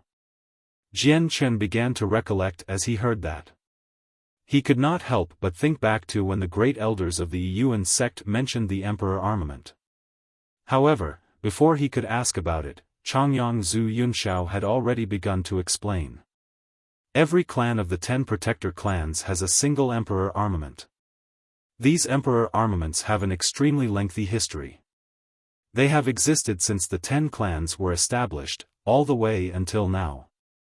These Emperor armaments exceed anything that you can imagine in strength, because they were forged together by several dozen or even over 100 Saint Emperors. It is one of the 2 supreme treasures of every Protector clan.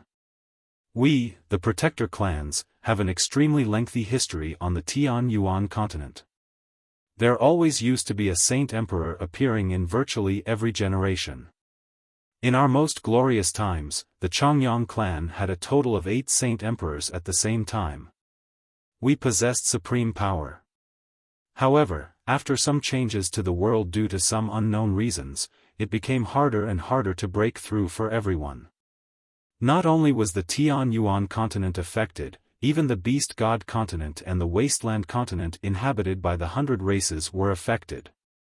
In the end, Saint Emperors finally stopped appearing in the 10 Protector clans. In the past, we once had most of our Saint Emperors pour all their strength, as well as their vital essences, into the Emperor armament when they reached the end of their life. This allowed the Emperor armament to constantly power up. Our Emperor armaments are only able to be so unbelievably powerful today due to all those Saint Emperors. They're far greater than the Emperor armament you currently possess, so your divine hall can't resist any one of the Emperor armaments from the Protector clans. Jian Chen became slightly grim and said, "Looks like the Yuan sect wanted to use their Emperor armament to deal with me." Correct. The Yuan sect indeed wanted to use their Emperor armament, but the Grand Elder of Mercenary City stopped them. "If it weren't for that, your divine hall would be in pieces by now," said Changyang Zhu Yunshao. "However, the Emperor armaments are just too powerful. Even Saint Kings at great perfection will struggle to control it, so it can only be used when several Saint Kings work together, and they will all suffer a backlash. Even Saint Kings at great perfection will be injured from the backlash after using it, so the Emperor armament has already become a forbidden weapon of our Protector clans. It can only be used to repel foreign invasions or when the Protector clans face life-threatening dangers. It's their last line of defense." Jian Chen immediately fell silent after hearing that. Only now did he learn that the Protector clans were not as simple as he had imagined. They actually possessed such terrifying weapons. If it were not for Tian Jian earlier today, his Octaterra Divine Hall would have definitely been crushed even though he might not die. Changyang Zhu Yunxiao continued as he looked at the silent Jian Chen, you should return to the Changyang clan. Once you embrace your ancestry, you will be a part of the Protector clan. The Changyang clan will definitely help out if the people of the Yuan sect still want to use the Emperor armament against you. We can find ways to persuade the other Protector clans in regards to the Flame mercenaries. Changyang Zhu Yunxiao's voice was hopeful. Changyang Zhu Yeyun also began to speak. Jian Chen, great-grandmother knows that you dislike our Changyang clan, but we hope you can consider things for Kong'er. It'll all be depending on you if Kong'er's seal can be removed and if he can climb to higher levels of cultivation in the future. Changyang Zhu Yeyun spoke with a pleading tone. Jian Chen could not help but hesitate. This matter directly affected his great-grandfather Changyang Zhu Yunkong, so he needed to think over it seriously. No other person could remove Changyang Zhu Yunkong's seal other than the Protector Changyang clan after all. This included Saint Emperors. Jian Chen nodded in agreement in the end after much hesitation. He said, "All right, I'll return to the Protector clan with you so that my great-grandfather can cultivate again. However, now's not the time. Let me deal with my matters first." Changyang Zhu Yunxiao and Changyang Zhu Yeyun immediately became delighted when they heard that.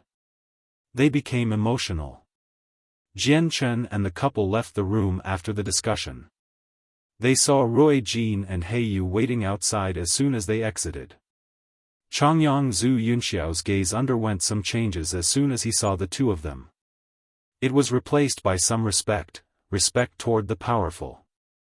The two people before him were so powerful that even the Path Lord of Carnal Desires and the Tiger Emperor Lankiros could not defeat them. Even the Protector clans could not afford to offend them. "Senior Ruo Jin and He Yu, is there something you need?" Jian Chen asked. "Nah, it's nothing. We're just standing around so that the people from the Protector clans can't oppress you," smiled He Yu. He was extremely friendly toward Jian Chen. Chapter 985, Yi Yangzi's ambush. Changyang Zhu Yunxiao naturally became delighted when he saw how He Yu treated Jian Chen. As his own great-grandson and a descendant of the Changyang clan, he obviously hoped that Jian Chen could be as close to Ruo Jin and He Yu as possible. That way, the Changyang clan could benefit from them as well. Jian Chen's heart warmed from He Yu's concern. He said to the two of them, "Seniors, my Changyang clan eagerly welcomes the two of you as guests. If you like it here, why don't you stay for a few more days?" He Yu looked at Ruo Jin after hearing that, before smiling at Jian Chen once again. "We really did consider that. We just don't happen to have a place to stay on the Tianyuan continent, so we might as well just settle down in your Changyang clan. We do hope that it won't be troublesome for you." Jian Chen was completely delighted with that. The Changyang clan could be considered as impregnable now that the two of them had settled down here. Even if the Protector clans came personally, they would fail to gain any advantages over the clan. "Don't say that. It is my honor that the two seniors are willing to settle down in my humble abode. I can't welcome you two enough, so how can it be troublesome?" Jian Chen said hurriedly. He was extremely happy inside. Changyang Zhu Yunxiao also became delighted. He quickly added some polite words. Only Changyang Zhu Yeyun, who did not know Ruo Jin and He Yu's strength, remained doubtful. However, she could guess that the two of them were definitely not simple, seeing how her husband treated the pair. Afterward, Jian Chen quickly ordered the mercenaries in the clan to organize the best courtyard for Ruo Jin and He Yu, allowing the two of them to settle down. However, Jian Chen still felt suspicious throughout this entire time. He was not very close with Ruo Jin or He Yu, he could barely even describe them as chance acquaintances, so he had no idea why Ruo Jin and He Yu would continue to help him regardless of the consequences. Not only did they become enemies of the Path Lord of Carnal Desires and the Saint Emperors of the Beast God continent, the two of them actually waited outside when he spoke with Changyang Zhu Yunxiao just earlier. Jian Chen was very surprised by this. Even when ignoring their great strength, just Rui Jin's status as a Dragon King made him countless times more prestigious than Jian Chen. Is it because of the winged tiger god that Rui Jin and He Yu are extremely willing to help me and even protect me? Do they only want to protect the winged tiger god? Jian Chen thought. He felt like this was more and more possible, so he relieved himself of his doubt afterward. In the morning of the next day, many unfamiliar guests had gathered outside the Changyang clan of Lore City. They all walked to the main entrance of the clan with invaluable gifts, before politely communicating with the guards outside. They were only let in after a very long time. They all came from ancient clans. A Saint King ancestor would personally lead the important people of their clan to visit the small Changyang clan in Lore City. Over a dozen clans came, and the numbers kept increasing. Each clan would bring at least a dozen people.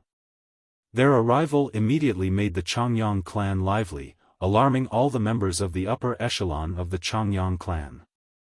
Changyang Zhu Yunkong personally received them, and even Jian Chen made an appearance. The people of the ancient clans all possessed great statuses, but they behaved extremely amiably when they came to the Changyang clan today. They did not act arrogantly at all, and some people even seemed a little unnatural. The ancestors of the ancient clans all gathered around Jian Chen when he appeared. They constantly congratulated him as they smiled kindly, trying to curry some favor. The ancestors had all personally witnessed Jian Chen fending off the protector clans and knew that this unprecedented genius of the continent had matured at an unstoppable rate. He had already become an existence that they needed to be wary of despite being less than 50 years old. He was so powerful that even the protector clans could do nothing to him. All the ancestors of ancient clans were extremely sharp. They could see Jian Chen's terrifying talent and immeasurable achievements, and they all expected Jian Chen to become something no less than a saint emperor. As a result, they all came to visit him at this moment, to form a friendly tie with him before he had reached saint emperor. Brother Jian Chen, I never thought you would be an awe-inspiring expert now, making our clan's ancestor personally pay a visit. You really do make me envious. At this moment, an enchanting voice rang out from nearby. Jian Chen heard it clearly. Turning toward the sound, Jian Chen saw a lady in a pink dress standing with an elderly couple. She stared unblinkingly at Jian Chen with mixed emotions. Jian Chen could not help but think back to when he took part in the gathering of mercenaries at Mercenary City where he first saw the woman. He immediately became melancholy, but he did not show it. He smiled toward the lady. Miss Tianmu Ling, I didn't know you had come as well. This lady was Tianmu Ling from the ancient Tianmu clan. 10 years had passed in the blink of an eye, yet her appearance was no different from before. She did not seem old at all, and the only change was that she seemed much more mature than before. My, brother Jian Chen. We haven't met in so many years yet you still recognize me. You sure make me so emotional, said Tianmu Ling with a giggle. She smiled seductively, as beautiful as the blooming of flowers. She paid no attention to the weird gazes that the ancestors from the other ancient clans looked at her with. Probably only Tianmu Ling would dare to speak so brazenly to Jian Chen out of all the people that had come today. However, Tianmu Ling was nowhere near as calm as she seemed on the surface. Her heart had already begun to churn long ago. She was definitely not calm. Back then, she was still someone who had the same level of cultivation as Jian Chen, also taking part in the gathering of mercenaries. She was part of the 5 experts. There was a slight difference between their strength, but it was nothing that could not be made up for. Yet now, Jian Chen had become a supreme expert, standing as an equal to the ancestor of her clan. Many Saint King ancestors from other ancient clans had also personally come to visit, treating him extremely politely and courteously. It was glorious for him. On the other hand, she was still an Earth Saint Master. She had improved greatly throughout the years as well, but the difference between her and Jian Chen was now at a dumbfounding level. The difference could be analogized as the sky and the earth. Tian Muling experienced extremely mixed emotions currently. She felt indescribably envious of Jian Chen's current achievements, but she also felt a sliver of admiration. Back then, he was on the same level as me, yet now he has become something that I can only look up to but never match. Tian Muling sighed inside. Ha ha ha, I never thought my friend Jian Chen here would know my great-granddaughter. It really is her honor. The Saint King ancestor from the Tianmu clan immediately began to laugh from the bottom of his heart as he saw how close Tian Muling was with Jian Chen. The next day, the guests from the ancient clans all left. Afterward, even more ancestors from hermit clans paid a visit with valuable gifts. Jian Chen allowed Chongyang Zhu Yunkong and Bai Hai to receive them, while he himself did not make an appearance. Instead, he left the clan all by himself and traveled toward Mercenary City. At the same time, the remaining members of the Flame Mercenaries left Lore City under the lead of the high-ranking members, forming a huge group that they traveled toward Flame City. Jian Chen left the Jessen Kingdom all by himself as he made his way toward Mercenary City. He was happy but also felt some mixed emotions. He was now a Class 7 Radiant Saint Master, so he could revive the dead. He could bring back his parents. Jian Chen became uncontrollably excited when he thought about how his parents would be soon revived. He had waited for this day for far too long. Something suddenly happened as Jian Chen was thinking about his parents. The space around him froze up in that instant, immobilizing him tightly. Jian Chen was surprised by the sudden occurrence and the random thoughts in his head disappeared in that instant. He looked forward and produced a shocking glare. A ruddy old man had appeared at some point in time in the direction of Jian Chen's sight. He floated 50 meters before Jian Chen, staring at him coldly. "It's actually you, Yangzi of the Yuan sect," called out Jian Chen. Killing intent and anger immediately began to skyrocket inside him, burning like a scorching flame. "Jian Chen, my Yuan sect is a mighty protector clan. It is not something that you, a little brat, can insult. You even heavily injured the great elder Ling Yuanzi, reducing him to just his soul. My Yuan sect will be taking revenge for this no matter what. There has never been anyone in the past who has come out unharmed after offending my protector clan. This applies even if you have the Chongyang clan supporting you," Yangzi said coldly. Afterward, he pointed toward Jian Chen and spat out the words, "Secret laws of Yuan returnance, index finger of the mountainous 5 fingers." Invisible world force began to condense in that instant as Yangzi pointed out. A 3-inch-long finger immediately shot toward Jian Chen. The finger exceeded the constraints of time and space, arriving before Jian Chen in the next moment. It traveled directly toward the center of Jian Chen's eyebrows. Yangzi clearly wanted to kill Jian Chen. His attack toward the center of Jian Chen's eyebrows was an attempt to wipe out his soul.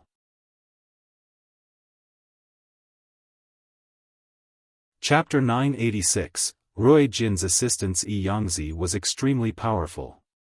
He was the most powerful member of the Yuan sect, having reached the great perfection of Saint King long ago. The space personally frozen by him was extremely tough, trapping Jian Chen tightly in place.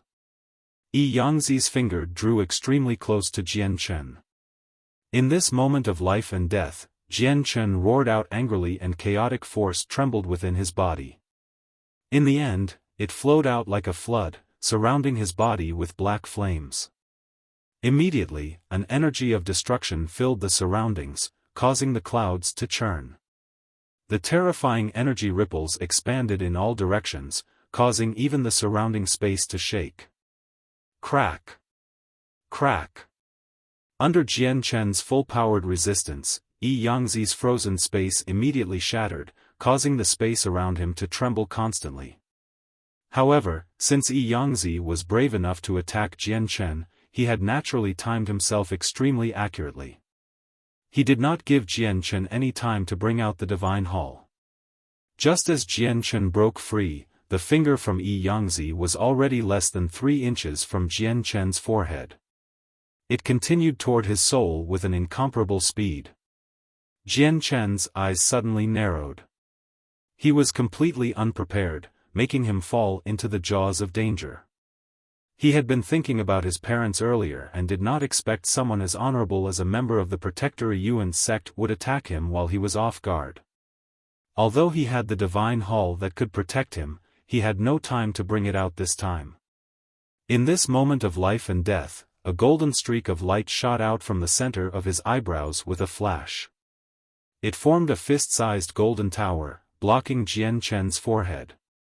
Boom! Yi Yangzi's attack struck the golden tower viciously, immediately producing a deafening boom. It echoed in the surroundings, spreading far and wide while the residual energy swept out in all directions as a terrifying storm. The surrounding space constantly shook due to it. Jian Chen's clothes were immediately reduced to shreds by the violent energy storm, revealing the golden silk mail. At the same time, he was knocked backward. Jian Chen shot backward like a cannonball as chaotic force constantly circulated within his body. He pushed his chaotic body to the absolute limit in an attempt to resist the energy storm, while the golden tower remained floating before him. It was ready to block Yi Yangzi's attacks at any time. Yi Yangzi stared at Jian Chen throughout the whole process. His face could not help but sink as he watched the golden tower block his attack. He growled, "I didn't think you'd have the saint artifact of the Radiant Saint Master Union protecting you as well other than the Divine Hall. I really have miscalculated." He took a step out as soon as he finished speaking, crossing through the region of violent energy and arriving behind Jian Chen in an instant.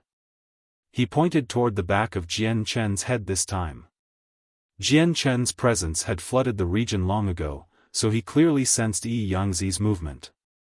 Under the control of his mind, the golden tower immediately moved to protect the back of his head.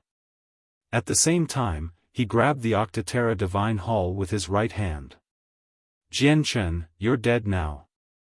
Suddenly, Yi Yangzi's sneer rang through Jian Chen's ears. He had appeared silently to Jian Chen's left, pointing toward his head in a flash. However, there was still a Yi Yangzi behind him. Jian Chen's face changed. He could feel the Yi Yangzi behind him, but the Yi Yangzi to his left of him was real as well. 2 Yi Yangzis had suddenly appeared, shocking him greatly. Jian Chen had still yet to completely expand the Divine Hall. He used the Saint artifact to block the attack from the Yi Yangzi behind him, but he was powerless against the second Yi Yangzi's attack. In this crucial moment, all he could do was turn his head as hard as he could in an attempt to dodge the life-threatening attack from the second Yi Yangzi. Jian Chen failed to dodge the attack completely even after using all he had. However, since he moved his head, Yi Yangzi's attack missed his soul and struck his face instead. It cut through his chaotic body easily. Jian Chen's heart immediately shuddered coldly when he sensed Yi Yangzi's attack enter his body. The attack possessed great energy. If it erupted, it was enough to blow his head into pieces. At that time, he would be heavily injured even if he managed to survive. Without any hesitation, Jian Chen basically threw his head backward, breaking away from Yi Yangzi's attack. Afterward, he backpedaled quickly and the Octaterra Divine Hall flew out of his hand at the same time. It quickly enlarged above his head. The second Yi Yangzi slowly disappeared. The remaining Yi Yangzi looked at Jian Chen's injuries with regret. He thought, "It's a pity that my control over the clone isn't great, or that attack would have taken his life." Jian Chen immediately tried to enter the Divine Hall as he paid no heed to his wound. Yi Yangzi's eyes immediately turned cold as he sensed Jian Chen's intentions. He called out loudly, "Don't you dare enter the Divine Hall." The distance between them was nothing to Yi Yangzi. He took a step out and immediately traveled several dozen meters, arriving in between Jian Chen and the Divine Hall. He swung downward with a palm strike, wanting to prevent Jian Chen from entering the Divine Hall. Jian Chen understood Yi Yangzi's strength, so he did not want to take him on forcefully at all.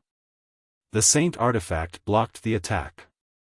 Although Jian Chen could hide inside the Saint Artifact, he would lose the ability to flee. This was because Yi Yangzi could take the artifact back to his protector clan and then use the clan's emperor armament to crack it open. As a result, Jian Chen could only use the Saint Artifact to block things. He could not hide in it like the Divine Hall. Yi Yangzi's palm strike was so powerful that Jian Chen was knocked far away along with the Saint Artifact. It widened his distance from the Divine Hall.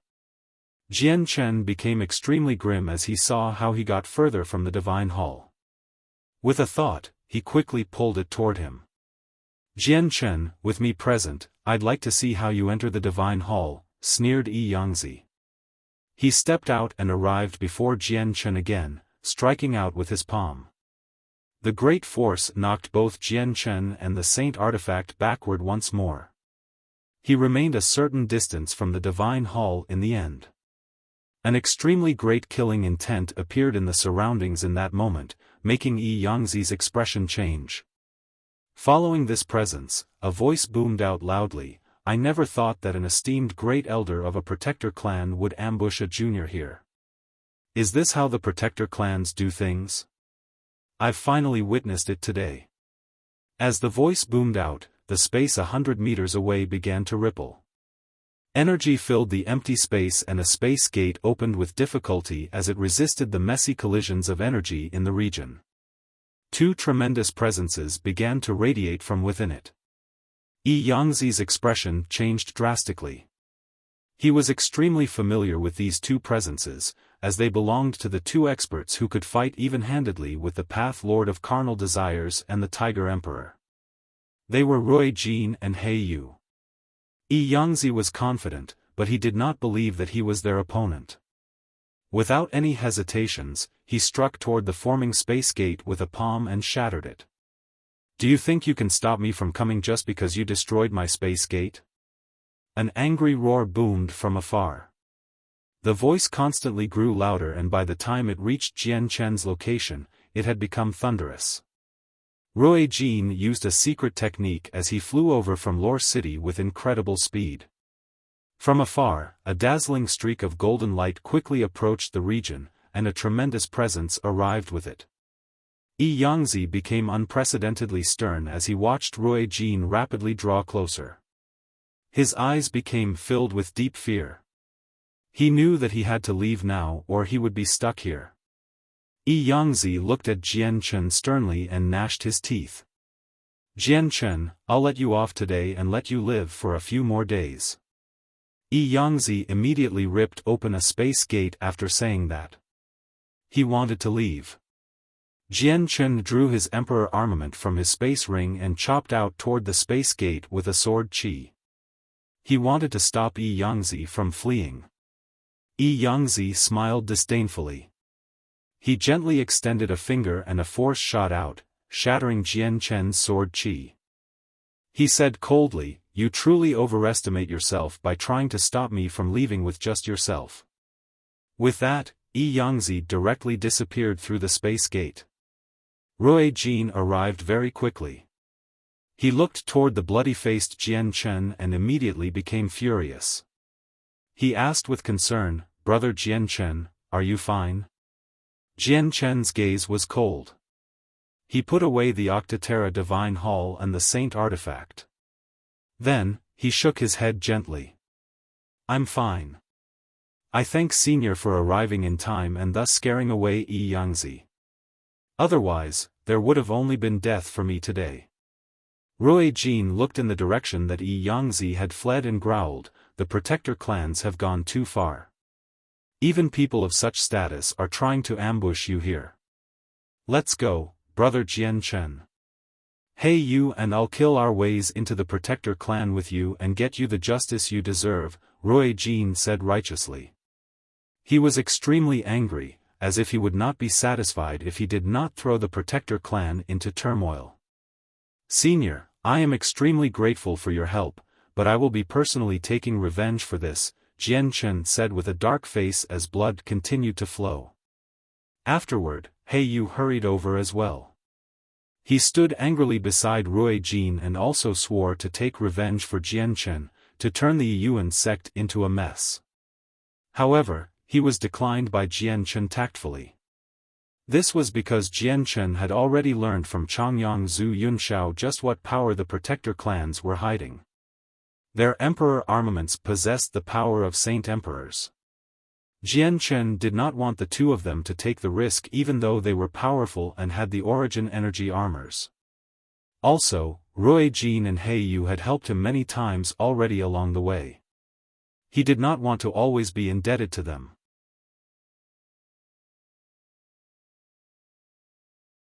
Chapter 987, Seeing Xiao Ling again. Brother Jian Chen, we'll talk about revenge in the future then, since you want to do it yourself. However, when the time comes, feel free to speak out if you need the two of us. We will help you with everything we have, He Yu said seriously. He did not seem like he was joking at all. I thank senior's concern. However, when I become powerful enough to deal with the Yuan sect in the future, I might not need your help at all, Jian Chen thanked with clasped hands. He was extremely grateful toward the two of them. However, in Jian Chen's heart, he credited Rui Jin and He Yu's treatment of him to the White Tiger. Afterward, Rui Jin and He Yu decided to go with Jian Chen to Mercenary City in case the Yuan sect and other protector clans wanted to ambush Jian Chen again. Jian Chen used a sliver of the origin energy from the Radiant Saint Force to heal his wound, before leaving with Rui Jin and He Yu. Although Mercenary City was extremely far away, the distance was nothing to Jian Chen as he had two true Saint Kings beside him. He Yu directly ripped open a space gate and traversed the distance, arriving outside the city. Jian Chen saw the huge, familiar barrier around Mercenary City from afar. He could not help but think of Xiao Ling's naive smile. He had already learned just how terrifying and powerful Xiao Ling was from the sea goddess. Although Xiao Ling seemed like an 11 or 12-year-old, she possessed strength that did not match up to her appearance at all. Her actual age was at a dumbfounding level, and she originated from the ancient times. Several hundreds of thousands or even millions of years had passed since then. Jian Chen did not worry about his safety at all with the protection of Rui Jin and He Yu. As a result, he let out the White Tiger who was suffocating inside before making his way toward Mercenary City with Rui Jin and He Yu. The White Tiger was unable to erase its presence like Rui Jin and He Yu. As soon as it appeared, the pressure from its bloodline as the winged tiger god naturally pervaded the surroundings, causing the magical beasts ridden by the mercenaries nearby to collapse onto the ground and tremble. They would not get up no matter how much the mercenaries urged them, confusing them all. Mercenary City did not change at all despite so many years. It was exactly the same as when Jian Chen first came here. He could see groups of mercenaries in varying attires ride in and out of the city on magical beasts. The city was bustling. The White Tiger leaped around on Jian Chen's shoulders as the size of a cat, while it constantly blinked its small bright eyes. It constantly looked around, as if it found everything to be interesting. Big Brother, it's Big Brother's smell. Xiao Ling can smell Big Brother and Master's smell. Big Brother has finally come to see Xiao Ling. Xiao Ling misses Big Brother so much. Xiao Ling's voice rang out as soon as Jian Chen entered the barrier of Mercenary City. Jian Chen heard it clearly, and Xiao Ling's figure slowly materialized before him. Her young face was filled with happiness. Jian Chen could not help but smile from the bottom of his heart after seeing Xiao Ling's naive face. Xiao Ling, Big Brother has come to see you. Xiao Ling furrowed her brows and revealed a sliver of unhappiness. She pouted, "Bad Big Brother. Big Brother broke his promise. Xiao Ling has waited for so long before you came to visit me." Humph, Xiao Ling is very upset. Xiao Ling is angry. Jian Chen smiled bitterly. Xiao Ling, it's not that Big Brother didn't want to see you, but I was forced into hiding somewhere else from the continent by the Protector clans and the Beast God continent. I only returned recently. Xiaoling, if I didn't do that, not only would it have been impossible for me to see you today, I would never be able to see you ever again. Jian Chen did not notice Rui Jin and He Yu look toward him weirdly at all. He just devoted all his attention to Xiaoling. Only Jian Chen could see her, while Rui Jin and He Yu could not sense her existence at all. To them, Jian Chen was talking to empty air and smiling idiotically at it. He stood there as he mumbled to himself, as if he had lost his mind. Besides Rui Jin and Bei Yu, a few mercenaries and merchants passing by also noticed his strange actions. They all cast odd gazes toward him. Xiaoling lowered her head in thought after hearing Jian Chen's explanations and finally stopped furrowing her brows. She smiled sweetly once again and said naively, "Okay then, if that's the case, Xiaoling will forgive Big Brother then. But Big Brother has to come see Xiaoling often in the future. If those bad people want to bully Big Brother, just come to where Xiaoling is. Xiaoling will protect Big Brother and chase the bad people away." Jian Chen nodded very much. Yeah, when Big Brother comes across bad people he cannot defeat, he'll be troubling Xiaoling. Hee, don't worry Big Brother. With Xiaoling here, no one can bully you, said Xiaoling as she smiled happily. He Yu was finally at the bottom of his line as he watched Jian Chen constantly mumbling to himself. He touched Jian Chen and stared at him in doubt.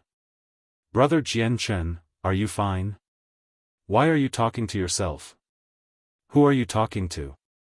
Jian Chen finally returned to his senses when He Yu said that. Only then did he suddenly realize that no one else could see Xiaoling unless she wanted them to. Jian Chen laughed dryly and said to He Yu, "Senior, I was talking with a friend just then. The identity of my friend is relatively special. No one can see her unless she wants you to be able to see her. Is that so? We actually can't see your friend with our strength?" He Yu refused to believe that there were still people in the present day that could be so close to him yet not fear him. That person would just be too terrifying. Even Rui Jin struggled to believe this. He immediately mumbled inside as he saw how serious Jian Chen was. Is there really such a terrifying existence in the present world? Jian Chen paid no attention to Rui Jin and He Yu's shock and continued to talk with Xiaoling. "It's not convenient to talk here, Xiaoling. Let's go somewhere else." "Yeah, okay." Xiaoling nodded obediently. She was just about to disappear, but then her eyes lit up. She appeared beside Jian Chen and sniffed him forcefully. She immediately cried out, "Big Brother, Master's smell on you is getting heavier and heavier. Did you see Master? Why does it smell like Master as well? And its scent is even heavier than Big Brother." Xiaoling was stunned as she pointed toward the white tiger. However, she came to an understanding very quickly and became even happier. She called out constantly, "Big Brother, you must have seen Master. You must have seen Master. Right? Tell Xiaoling quickly. Xiaoling misses Master so much. Where is Master?" Toward the end, Xiaoling's voice almost became sobs and her eyes became misty. "Xiaoling, I indeed saw your Master, but all he left behind was a sliver of his soul. Your Master told me to inform you that once you fulfill your mission, you can be free. Also, you need to work hard on the cultivation method your Master passed on to you all those years ago," said Jian Chen. Then, he glanced at the white tiger. He was doubtful as well. When he first saw Mo Tianyun was only a soul. Also, Xiaoling had said that the smell of Mo Tianyun on him had faded as time passed the last time he met her, yet how was it possible for it to still remain even after so much time since then? Also, Mo Tianyun's smell was even heavier on the white tiger? Jian Chen could not understand this. Back then, the white tiger had only been out of the artifact space for a short time, nowhere as long as the time he and the heavenly enchantress were in contact with Mo Tianyun. Even if it now smelled like Mo Tianyun, it should be impossible for the scent to be heavier than the smell on himself. Is it because the white tiger has always stayed in the artifact space that Mo Tianyan's smell disappeared more slowly, while I had virtually spent the past years fighting and meeting people, thus making Mo Tianyan's smell disappear faster? Jian Chen thought. Sobs, where is Master? Xiao Ling said as she choked back her tears. Jian Chen shook his head and replied, Xiao Ling, I don't know where your master is right now either. However, if your master isn't dead, you should work hard on your cultivation. Once you fulfill your mission and become free, you can go looking for him. The flames of hope immediately ignited in Xiao Ling's eyes. She shook her head determinedly and said, Big brother is right. Xiao Ling will work harder on cultivation in the future. Xiao Ling will definitely go find where master is after Xiao Ling completes her mission. Suddenly, Xiao Ling raised her head. She furrowed her brows and said, Why did you come again? And this time, you're standing in the air above Mercenary City. That's disrespecting master. Move immediately, or I'll teach you a fierce lesson. It'll be even worse than last time. As she said that, the barrier of Mercenary City suddenly began to shine with a blinding light. A half-meter-wide pillar of light shot from the top of the barrier toward the sky. Boom! The space shattered as the residual energy ran amok. It caused the entire sky to darken. A middle-aged man appeared in the empty sky as he constantly shook. His clothes and hair were a mess. He was in a horrible shape. The human Saint Emperor. The Path Lord of Carnal Desires. The expressions of Jian Chen, Rui Jin and He Yu all changed the moment the middle-aged man appeared. The Path Lord of Carnal Desires looked down in shock as soon as he appeared. Afterward, he immediately ripped open a space gate and left without any hesitation. He thought, looks like my guesses were right. Jian Chen really does have a close relationship with the barrier spirit of Mercenary City.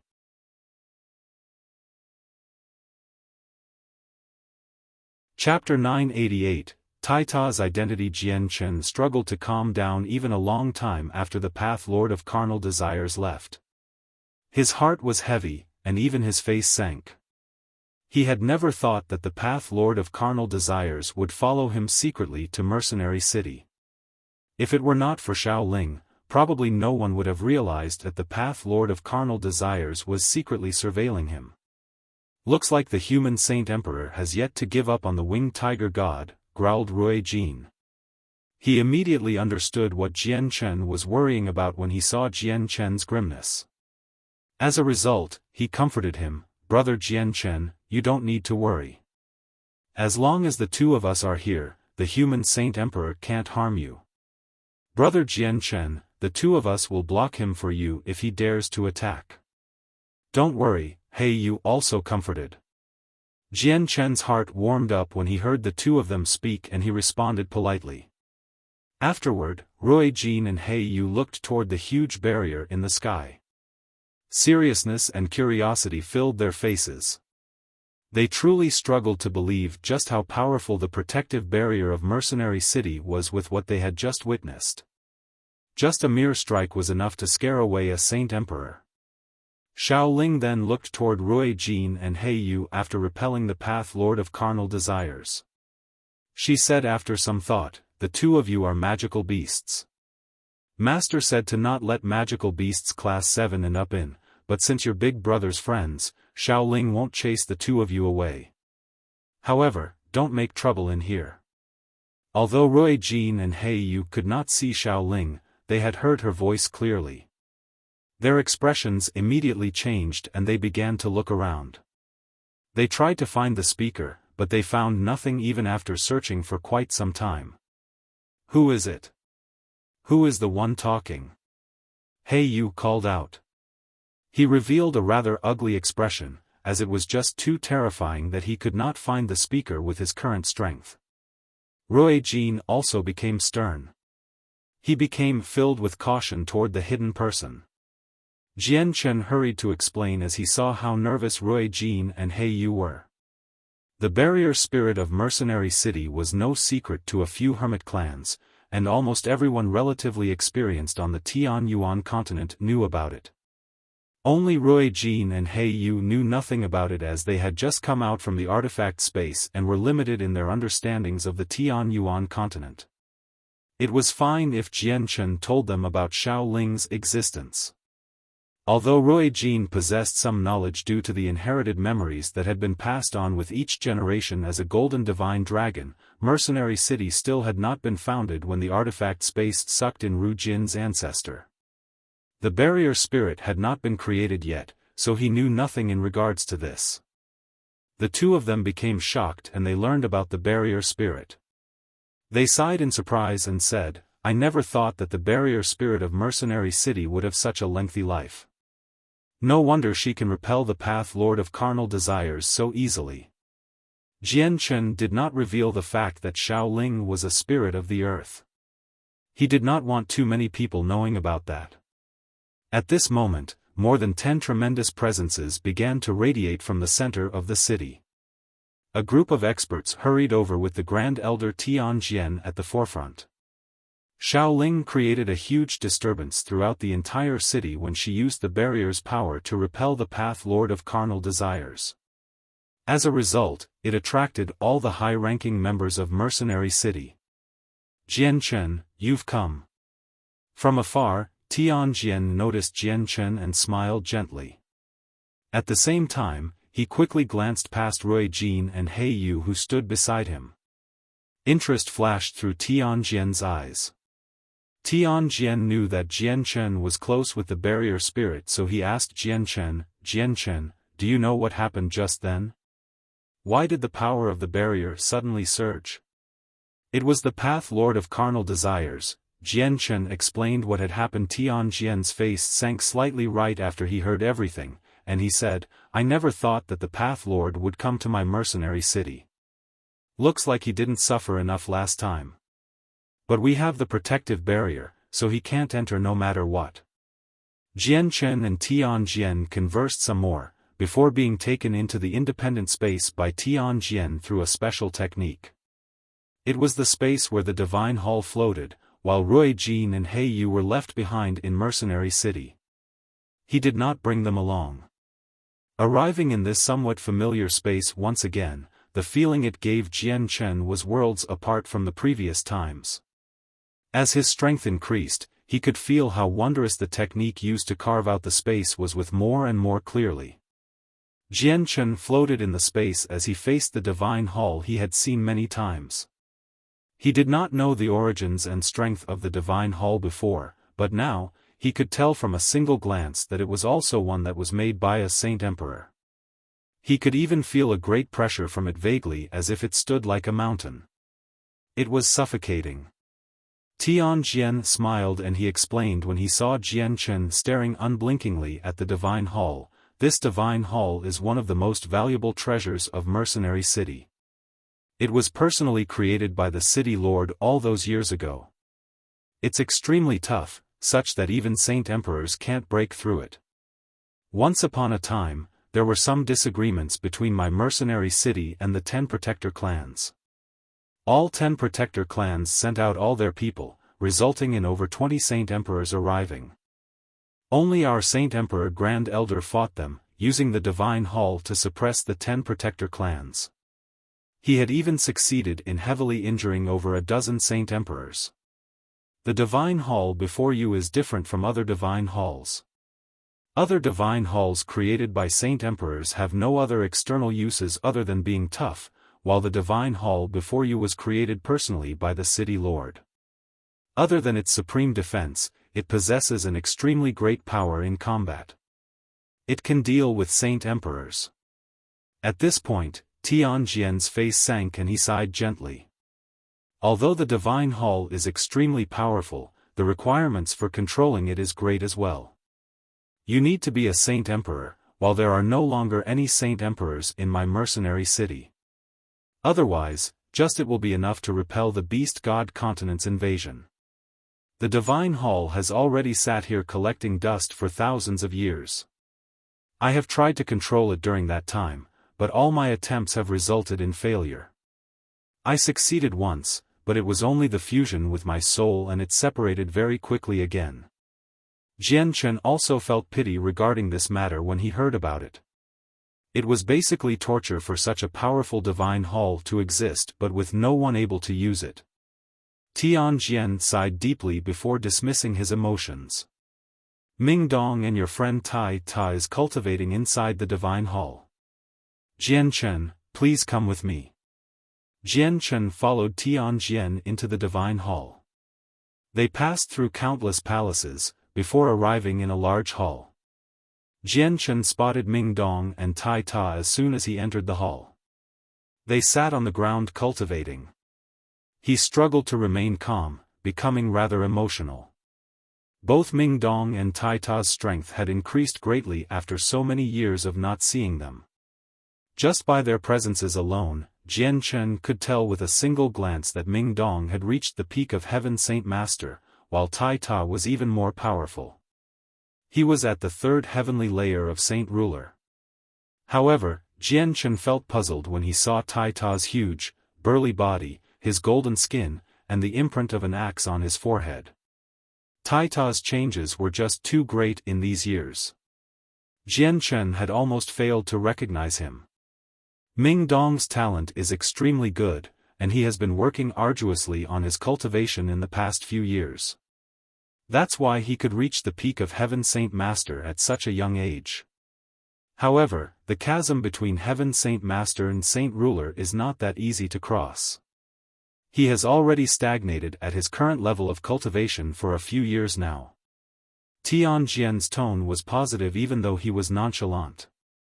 Ming Dong had not become a Saint Ruler yet, but his current accomplishments could already be described with the word earth-shaking. Tian Jian then looked toward Tai Ta and his expression became mixed. He said, though Jian Chen, your friend's identity is quite complicated. If I hadn't brought him to Mercenary City in time back then, he probably would have been taken away by the Protector clans. Jian Chen's expression changed slightly when he heard that. He could not help but think back to the matter of Tai Ta's golden blood. Senior Tian Jian, just what is Tai Ta's identity? And what connection does he have with the Protector clans? Tian Jian stared deeply at Tai Ta and said steadily, he's the war god of the 100 races, an existence similar to that Ergens who surpassed Saint Emperor in the ancient times. What? Tai Ta, he's actually, Jian Chen mind rumbled as if he had been struck by a bolt from the blue, completely stunned in that moment. Deep shock and disbelief flooded his entire mind. The young man from the countryside who studied at Kargath Academy in Lore City back then actually possessed such a terrifying identity. He was actually the war god of the 100 races. This was something that even Jian Chen struggled to believe. Tian Jian sighed deeply and continued, it does sound extremely absurd. It's very hard to convince people but that is the truth. Tai Ta is indeed the war god of the 100 races. In the ancient times, a great war had once erupted between the 3 of the 4 great races, with only the Sea Realm not taking part. The 100 races were chased out of the Beast God continent and had once tried to invade our Tian Yuan continent under the lead of Ergens. We suffered defeat after defeat and many predecessors from the 10 Protector clans died in the hands of the war god. If it weren't for the strongest human who appeared out of nowhere in the most crucial moment, defeating the 100 races all by himself, Tian Yuan continent would probably no longer belong to us humans. As a result, the Protector clans have an extremely deep hatred for the war god of the 100 races. If they knew that Tai Ta was the war god, Tai Ta would definitely fail to escape death. They would avenge their predecessors on one hand, and remove a supreme expert of the 100 races and thus a future threat on the other hand. Our current continent no longer has an expert like Mo Tianyun. If the war god matures successfully and decides to lead the 100 races to invade the Tian Yuan continent again, what power do we have to stop the war god? Back then, when I discovered Tai Ta's identity, I definitely wouldn't have saved him if it wasn't for his relationship with you, because it would bring on an apocalypse for the Tian Yuan continent if the matter wasn't handled correctly.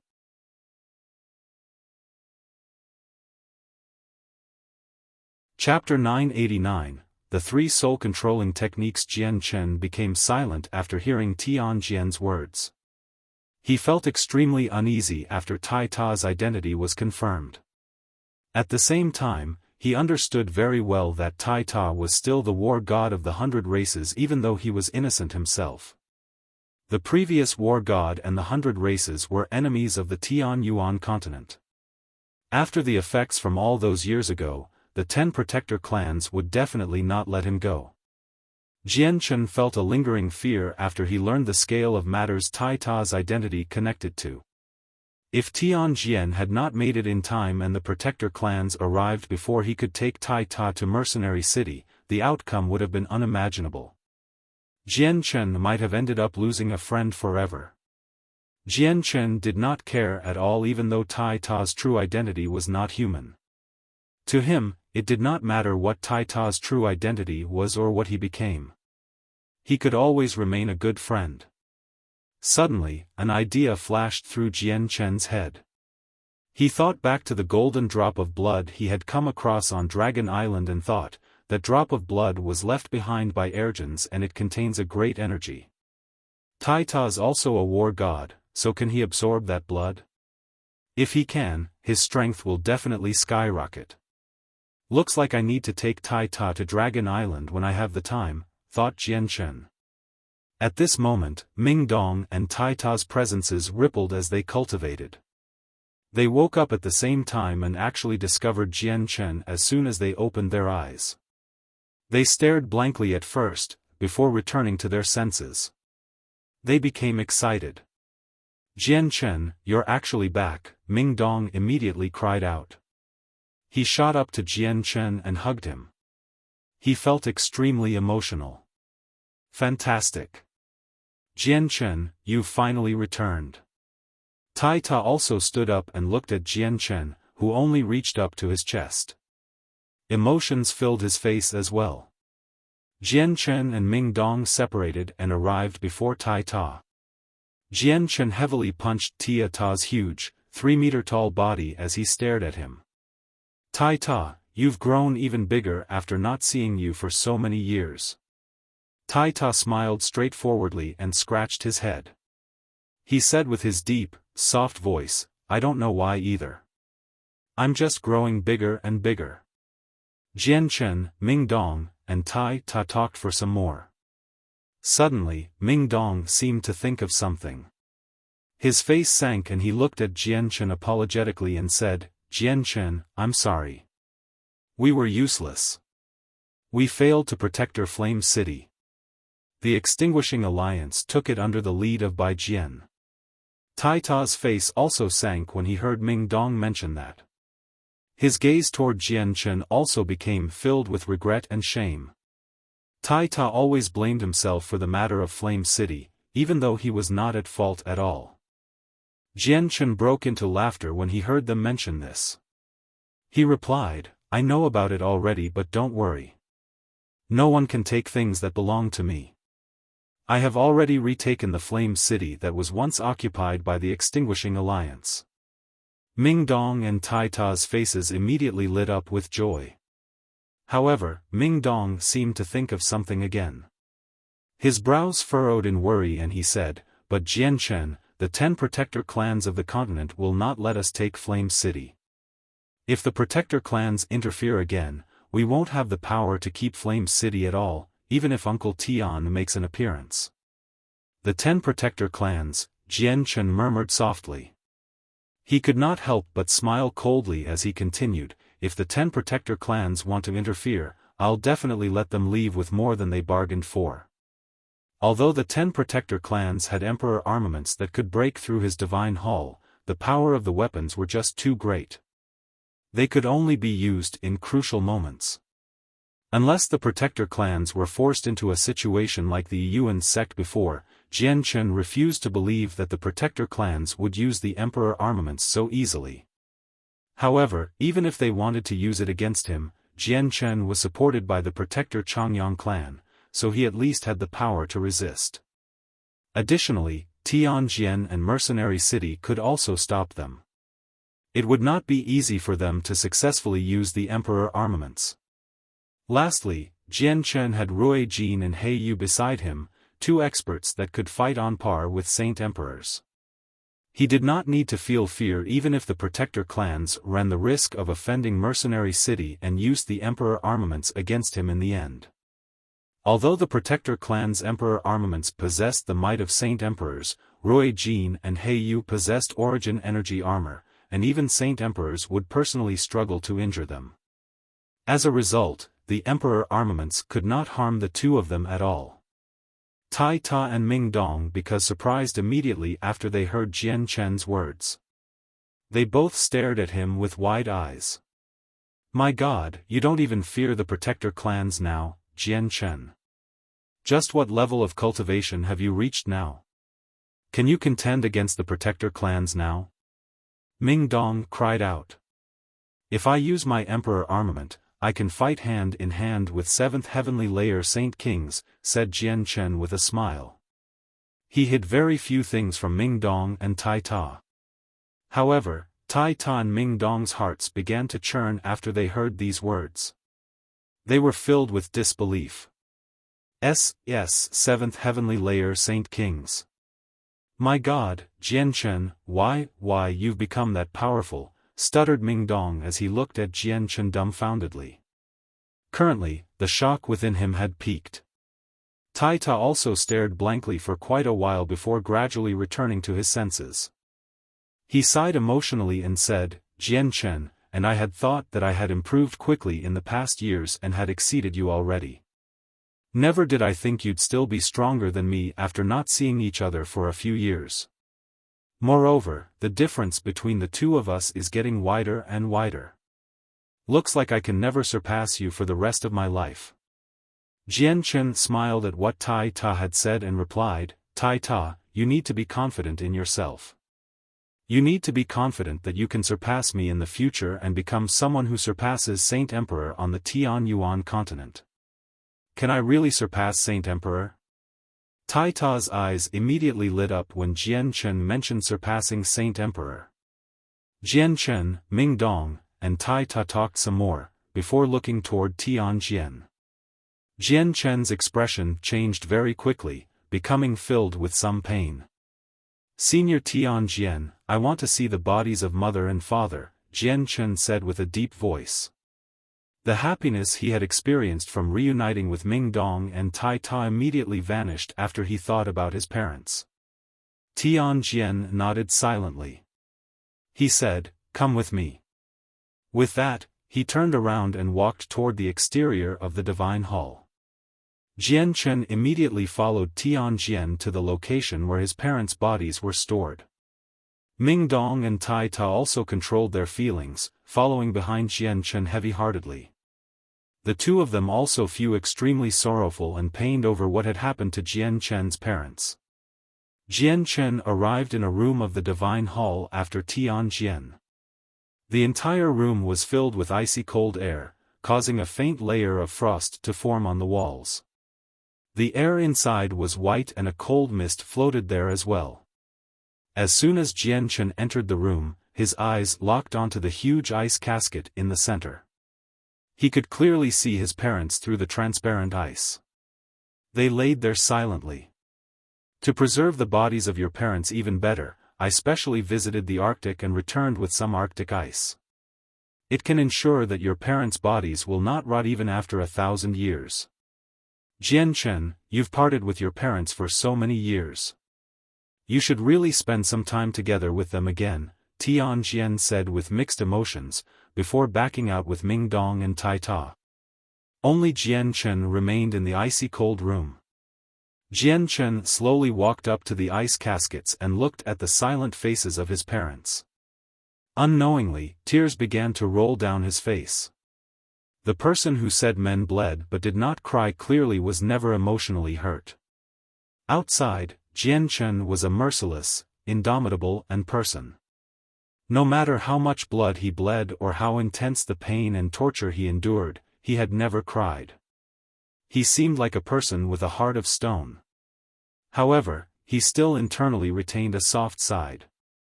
That was the side of his relatives and family. Jian Chen stared at his parents blankly. Dazed, he began to think of the past again, thinking about the concern, meticulous care, and love from his mother. He also recalled her beautiful and benevolent face. "Mother, father, your child has returned. Your child has returned to see you. Your child is now a Class 7 Radiant Saint Master and will be able to awaken you from your slumber very quickly," murmured Jian Chen. With a thought, a golden streak of light immediately shot from the center of his eyebrows, turning into a golden tower before him. Jian Chen then entered it. Inside the artifact space, Jian Chen sat with his legs crossed in a rather dark room within the huge hall. The artifact spirit stood politely to one side in the form of a white-clothed, middle-aged man. "Artifact spirit, pass the 3 soul-controlling techniques onto me immediately," growled Jian Chen. Only by learning the 3 techniques could he revive the dead. "Yes, master," the artifact spirit replied courteously. Afterward, he passed on the cultivation method of the 3 techniques by mouth to Jian Chen.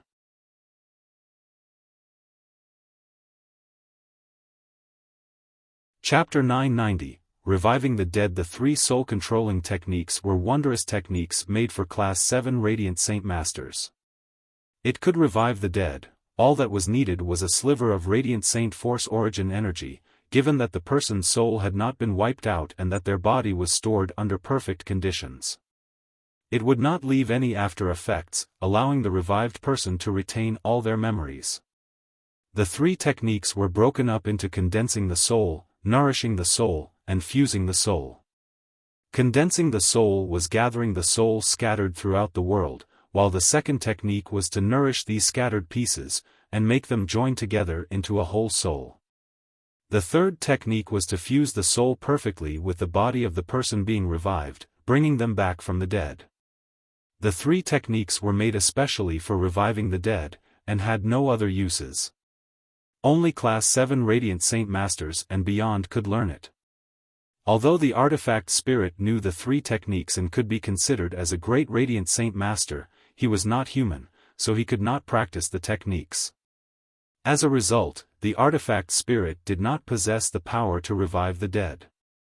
After learning all 3 techniques from the artifact spirit, Jian Chen stayed in the artifact space as he practiced them. Time passed quickly. In the blink of an eye, Jian Chen had already stayed in Mercenary City for 3 months. During this entire time, he practiced the 3 techniques within the artifact space, without taking a single step out. Tian Jian, Ming Dong, and Tai Ta did not disturb Jian Chen. However, Tian Jian left long ago, so only Ming Dong and Tai Ta remained outside the icy cold room as they waited silently. After 3 months, Jian Chen finally began to move in the huge hall of the artifact space. He slowly opened his eyes. Immediately, his eyes flashed with a visible light. His gaze seemed even brighter than before. Jian Chen finally learned the 3 techniques after 3 months of comprehension. Although the techniques could not make him stronger, his soul had grown by a quantitative amount after learning it. As a result, his presence could cover an increased area. "Artifact spirit, send me out of the artifact space," Jian Chen said rather patiently. He wanted to revive his parents as soon as possible after learning the 3 techniques. With a flash of white light, Jian Chen disappeared from the artifact space. By the time he had reappeared, he had returned to the icy cold room. Jian Chen stared emotionally at his parents in the ice casket. He felt rather excited and a little uneasy. He was excited that his parents were about to be revived and would be able to walk the earth again, but he felt uneasy over the possibility of accidents during the process. An accident could potentially destroy any hopes of bringing back his parents. After all, he was inexperienced in this aspect. "Mother, father, you've already slept for so long. It's about time you woke up. Don't worry, your child will wake you up immediately," Jian Chen murmured as he touched the casket gently. Afterward, he directly lifted up the ice casket with his thought, and carried it out of the room. "Jian Chen, what are you doing?" Ming Dong and Tai Ta noticed Jian Chen as soon as he exited the room. They immediately cried out when they saw Jian Chen carrying the ice casket. "I want to revive my parents and let them see the light of day again," Jian Chen said positively. Ming Dong and Tai Ta both stared blankly, stunned by these words. At this moment, Tian Jian walked in from outside. His eyes shone with interest as he looked at Jian Chen. Tian Jian asked, "Have you already become a Class 7 Radiant Saint Master, Jian Chen?" Jian Chen nodded and said, "Senior Tian Jian, the revival of my parents must be performed outside. Only outside can I gather my mother and father's souls." Tian Jian nodded solemnly and said, "Come with me." Afterward, Jian Chen followed Tian Jian out of the independent space with the ice casket on his shoulders. Ming Dong and Tai Ta followed behind him as well. Rui Jin and He Yu immediately flew over from afar when Jian Chen reappeared in Mercenary City. However, they both became stunned when they noticed the ice casket on Jian Chen's shoulder. They became doubtful, and just when they wanted to ask him about it, they noticed Jian Chen's sternness, so they choked back their questions. Mercenary City possessed a protective barrier, and Jian Chen was worried that the revival would be affected by it. As a result, he walked toward outside the city with the ice casket on his shoulder. Meanwhile, Rui Jin, He Yu, Ming Dong, and Tai Ta followed closely behind him. Tian Jian followed along as well. Jian Chen immediately drew everyone's attention as he walked through the streets of Mercenary City with the ice casket. All of them pointed at him as they discussed. No one had ever dared to stride through Mercenary City with such a huge coffin in all these years. After all, Mercenary City was a consecrated holy land to all the mercenaries. Many mercenaries struggled to bear with Jian Chen's actions. A few mercenaries with decent strength immediately wanted to stand forward and lecture him. The Grand Elder of Mercenary City traveled with Jian Chen, but an ordinary person could not discern his status. Meanwhile, Rui Jin and He Yu seemed just like ordinary people to these mercenaries, so they possessed no deterrence. However, just when they wanted to stand forward, a supreme battle intent suddenly attacked them. It was as if a warhammer had been swung mercilessly at their heads. The battle intent did not arouse their own desire to battle. Instead, it functioned as an extremely great pressure and deterrence, directly crushing any will to fight within them. Instead, it aroused fear from the bottom of their hearts. It completely frightened them, removing all of their courage to stop Jian Chen. The one who stopped them was naturally Tai Ta. Tai Ta now had a high degree of proficiency and control over his own battle intent. Not only could he affect their spirits and throw them into a mindless state as they fought, but he could also completely crush their desires to fight as well. This allowed him to subdue enemies without even fighting. However, that was only if the opponent was not too strong. "Big brother, you can't go too far. If those bad people come bullying you, Xiaoling will help you chase them away." Xiaoling's voice rang in Jian Chen's head as soon as he crossed the barrier. She seemed to know what Jian Chen wanted to do next. Finally, Jian Chen stopped in an empty region 10 kilometers away from the city before opening the ice casket. He slowly closed his eyes, as he prepared to cast the 3 techniques. Rui Jin, He Yu, Tian Jian, Ming Dong, and Tai Ta all stood beside him quietly. They wanted to witness a Class 7 Radiant Saint Master reviving the dead, as well as protect Jian Chen from any interference from others. Tian Jian looked at Jian Chen's back with mixed emotions and thought, the sea goddess is still alive, the war god of the 100 races has reappeared, and even the winged tiger god of the beast god continent has appeared as well. In the current world, 3 of the 4 great races have their supreme experts. Only my Tian Yuan continent is without one. Jian Chen's talent is unprecedented, having reached such a level of cultivation with his age. He also has a mysterious relationship with the barrier spirit of Mercenary City. Looks like he will be the future hope of the continent. Similar thoughts like that had bloomed in his heart ever since Jian Chen reached Saint Ruler. However, he was even more certain now. The other people present had no idea what Tianjian was thinking. They all stared at Jian Chen unblinkingly. A milky white energy slowly began to float out from the top of Jian Chen's head. This was a sliver of radiant Saint Force origin energy. Under Jian Chen's control, the origin energy split into two and a sliver fused with Bai Yuntian's body. The other strand remained in the air. Immediately, Bai Yuntian's body became covered by a dense layer of milky white light. Then, Jian Chen gently extended a finger and forcefully cut open Bai Yuntian's wrist. He removed a droplet of blood. Under Jian Chen's mental control, the droplet of blood fused with the other strand of origin energy, dyeing it red. Afterward, Jian Chen chanted, "With the blood as a medium, I search the world for the soul." First technique of the 3 soul-controlling techniques, gather. The origin energy of radiant Saint Force that had fused with Bai Yuntian's blood dispersed in the surroundings. It used Bai Yuntian's blood as a medium to search for the soul fragments scattered across the world. Jian Chen's eyes remained closed, as he stood there without moving. In that moment, his soul seemed to have fused with the origin energy of radiant Saint Force, taking his body with it as he searched for the familiar soul fragments. A while later, the space before Jian Chen began to twist slightly. The origin energy that had dispersed reappeared before him, this time shining with an even brighter and more dazzling milky white light. There were a few spots of dark red and a few pieces of a soul in the light. This was Bai Yuntian's soul. Jian Chen had gathered all the soul fragments using the condensing technique. Tianjian, Rui Jin, Heiyu, and Tai Ta's eyes all froze. They could feel the existence of Bai Yuntian's soul as they were all saint rulers or above, which made them extremely amazed.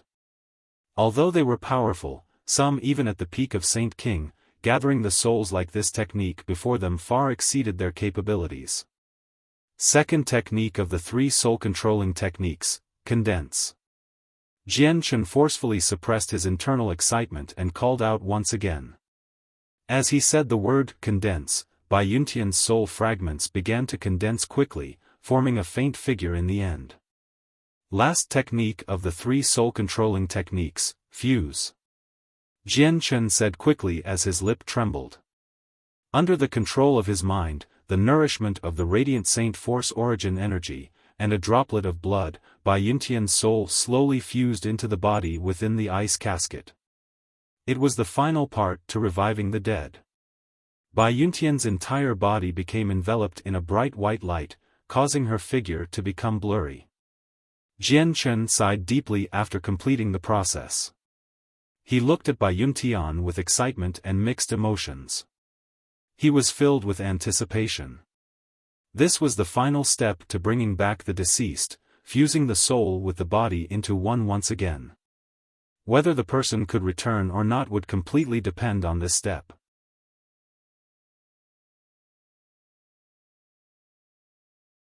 Chapter 991, Parents' Revival. The final step of fusing the soul with the body required some time.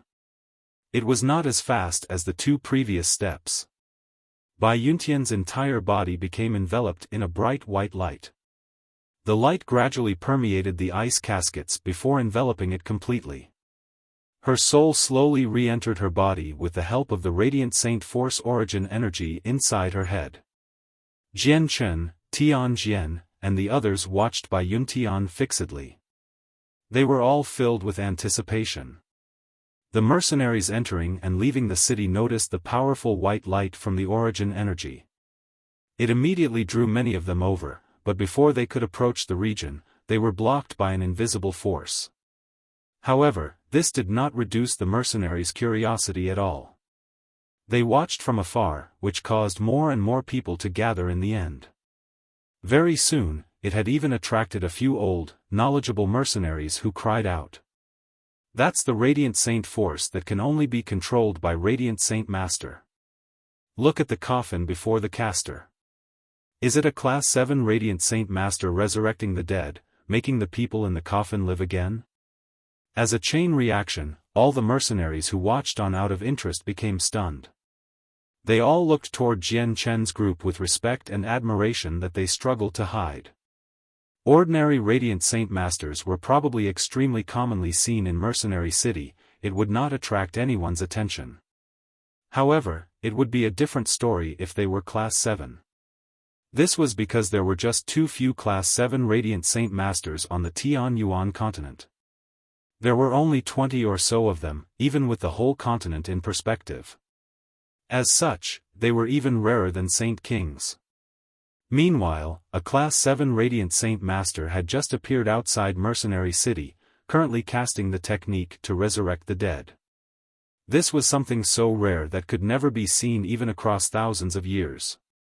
The news of a Class 7 Radiant Saint Master bringing back the dead outside Mercenary City spread very quickly, immediately creating a huge disturbance.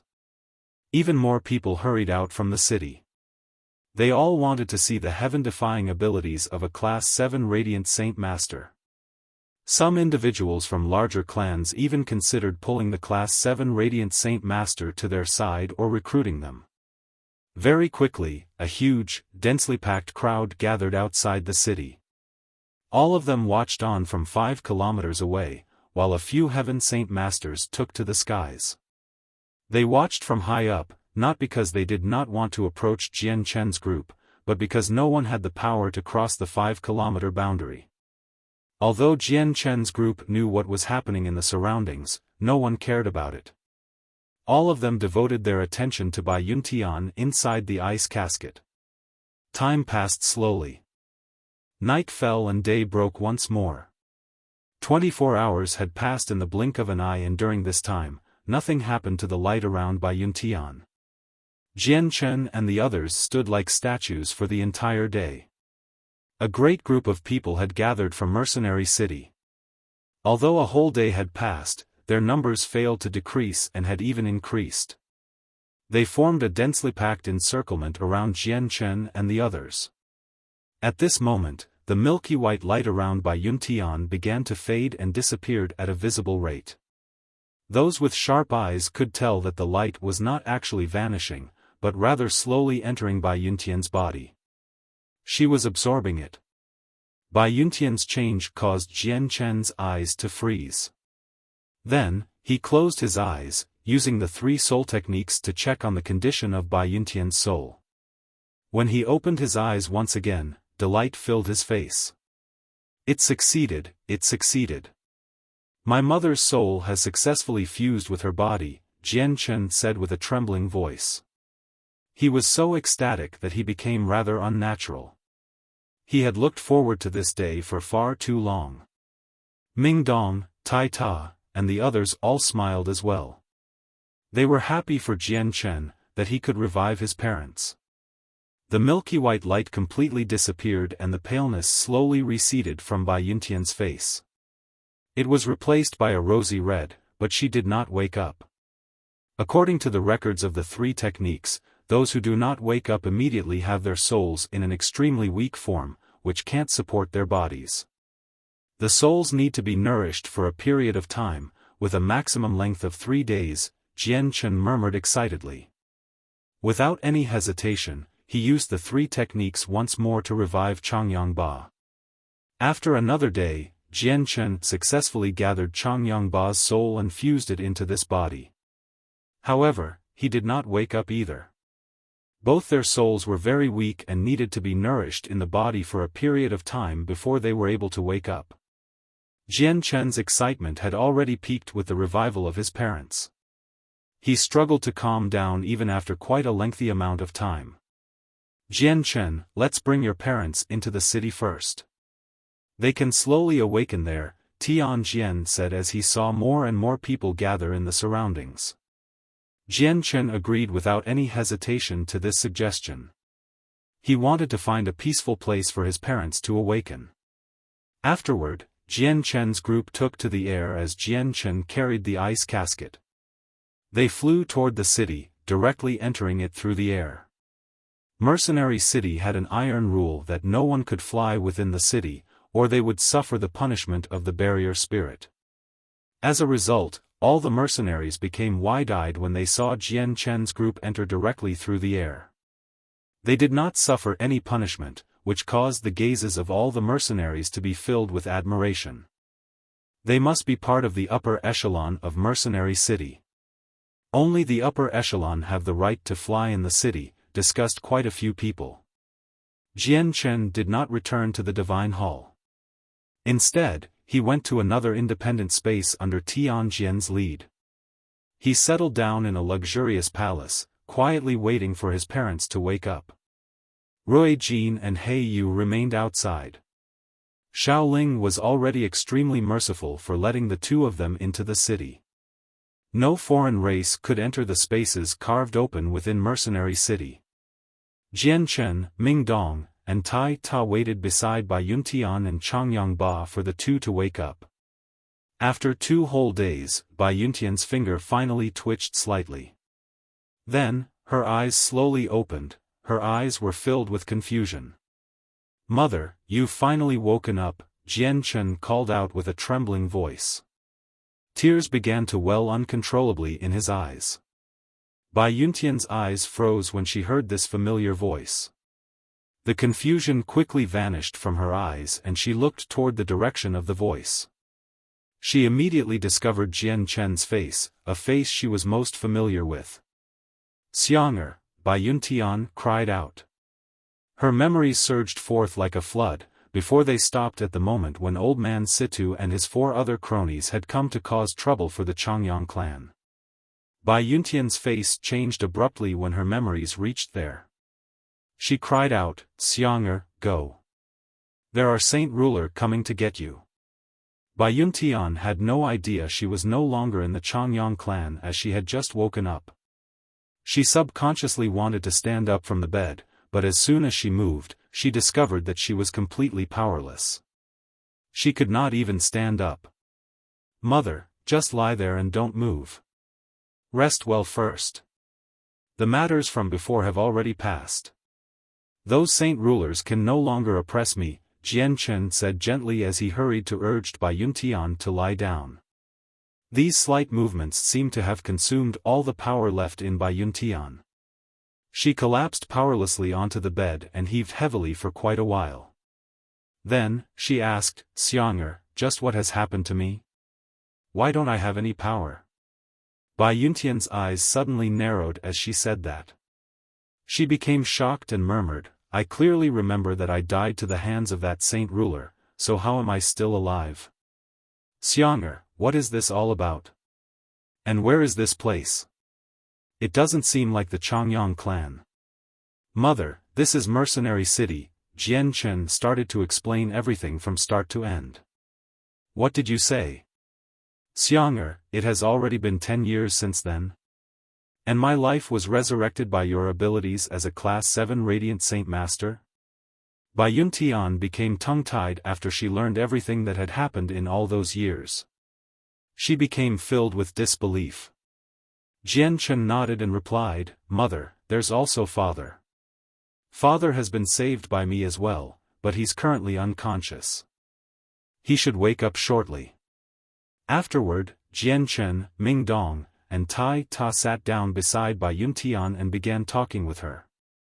They told her the matters that had occurred in the past 10 years as well as the changes to the Changyang clan bit by bit. However, they did hide some parts. Half a day later, Changyang Ba woke up as well. He learned about his current situation from Jian Chen very quickly, and also became tongue-tied. He struggled to calm down after a very long time. The one most excited was definitely Jian Chen as his parents both woke up. Jian Chen had never been so happy even with all the years that had passed. Jian Chen spoke some more with his parents, before leaving with Ming Dong and Tai Ta. He left them in a safe environment to rest well. This was also to give them some time to accept what was going on. In the next few days, Jian Chen made soup from 100-year-old heavenly resources, which possessed a mild medicinal effect to nourish his parents' body. Afterward, he slowly increased it to several 100-year-old heavenly resources, and then 1,000-year-old and several 1,000-year-old heavenly resources. His parents had just been resurrected.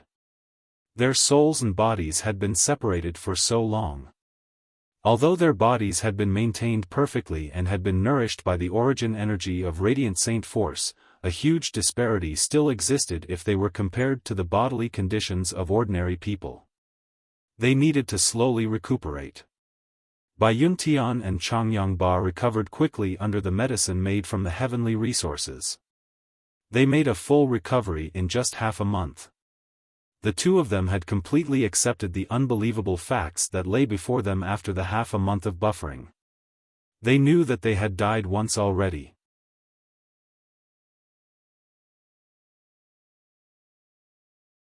Chapter 992, Whereabouts of Seven Beast Furs. Jian Chen finally completely his greatest wish with the revival of his parents. He was extremely happy in the past few days.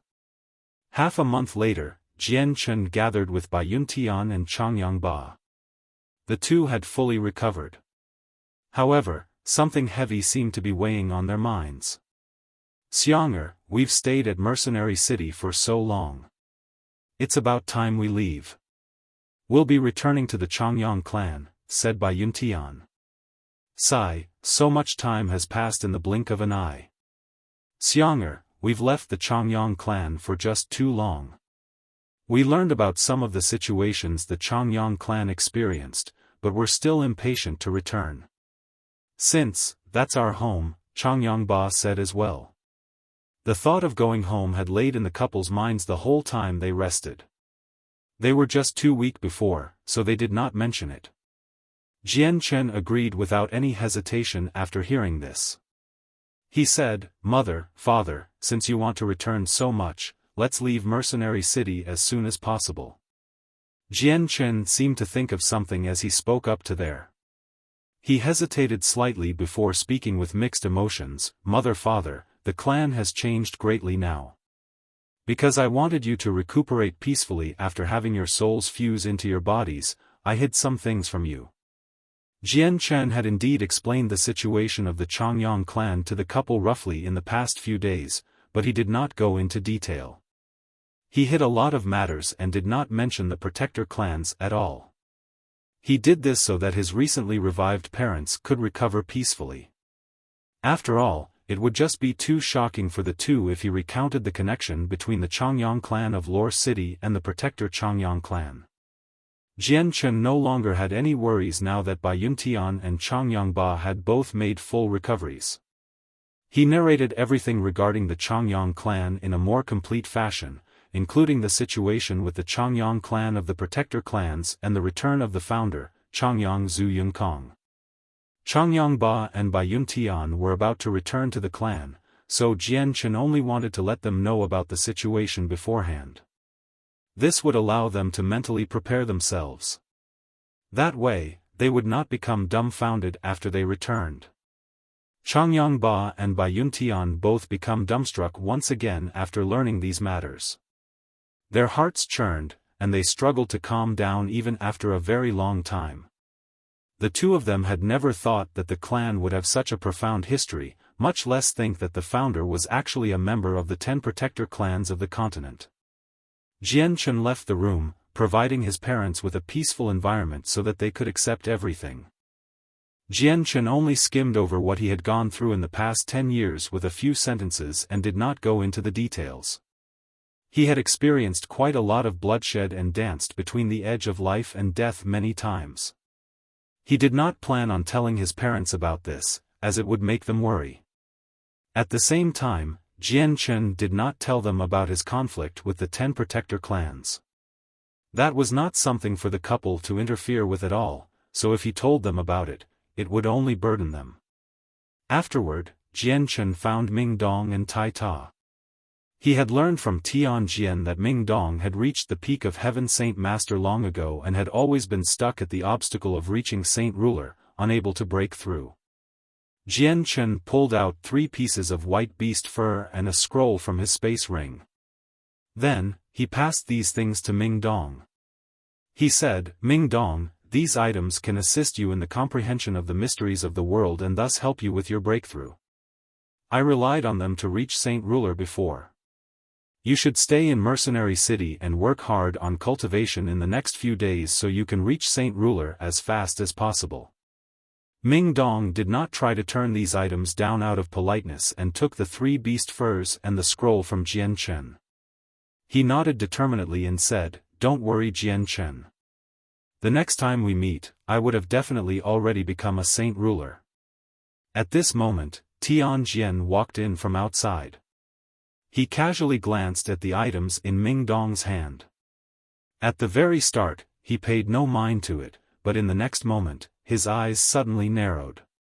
He began to stare fixedly at the 3 white beast furs. With a slight movement, he immediately arrived before Ming Dong. Afterward, he took the 3 furs from Ming Dong's hands and began to examine them. He was surprised. Ming Dong, Jian Chen, and Tai Ta all became stunned with how Tian Jian had reacted. Afterward, Jian Chen seemed to realize something and a gleam of light flashed through his eyes. He asked, "Senior Tian Jian, do you recognize these 3 beast furs?" Tian Jian did not reply immediately. He caressed the beast furs for quite some time before nodding slightly. He looked toward Jian Chen in interest and asked, "Where did you get these 3 pieces of beast fur, Jian Chen?" "I obtained them from various places years before." "Senior Tian Jian, do you know the secret that's hidden within them?" Jian Chen asked. He had already learned some basic information regarding the furs from Mo Tianyun, but it was limited. He knew nothing else other than the fact that there were 18 in total and only a Saint Emperor's soul could fuse them back together. Jian Chen had always been extremely curious toward the secret hidden within these beast furs.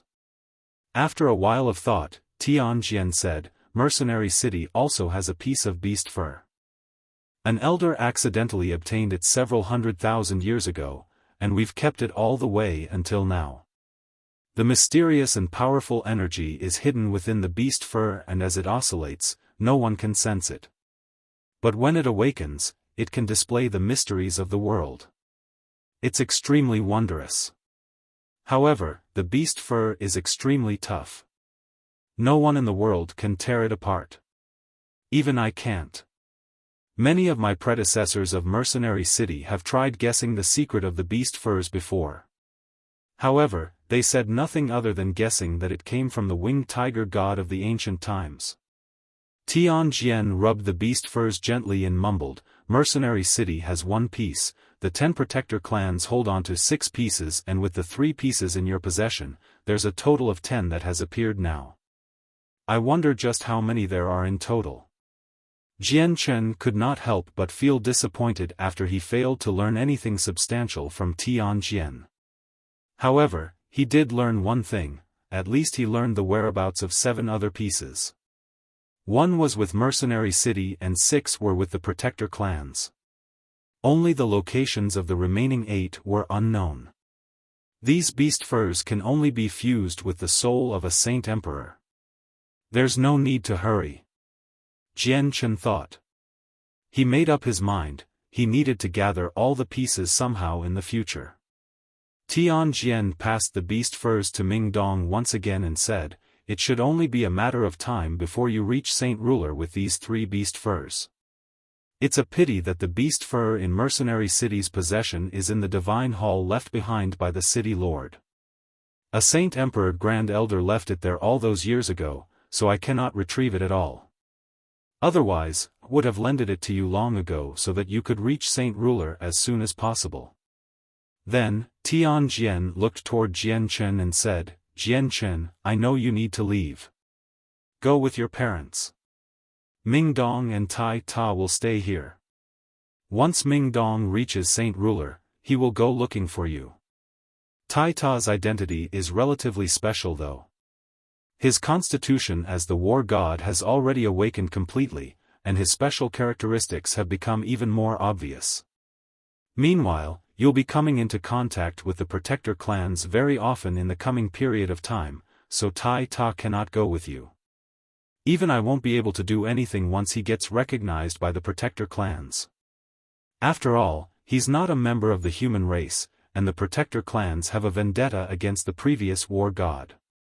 Jian Chen nodded silently. Tian Jian was right. Tai Ta's identity was just too special. His strength was still not enough to contend with the protector clans, so it would be best if he did not interact with the protector clans. Jian Chen would definitely stand with Tai Ta if his identity was exposed. However, once he helped out Tai Ta, the protector clans that hated him would probably brand him as a traitor. Even the Changyang clan of Lore City would be pulled into the matter and would result in extremely severe consequences.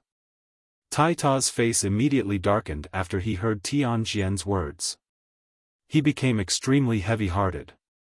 Jian Chen patted Tai Ta's chest and said, "Tai Ta, just cultivate here at ease. I will come back in the next few days." Tai Ta nodded silently. After bidding farewell to the two of them, Jian Chen left with Bai Yuntian and Changyang Ba, along with Rui Jin and He Yu. Xiao Ling naturally tried to persuade him to stay before he had left. It took up a great effort before Jian Chen managed to convince Xiao Ling.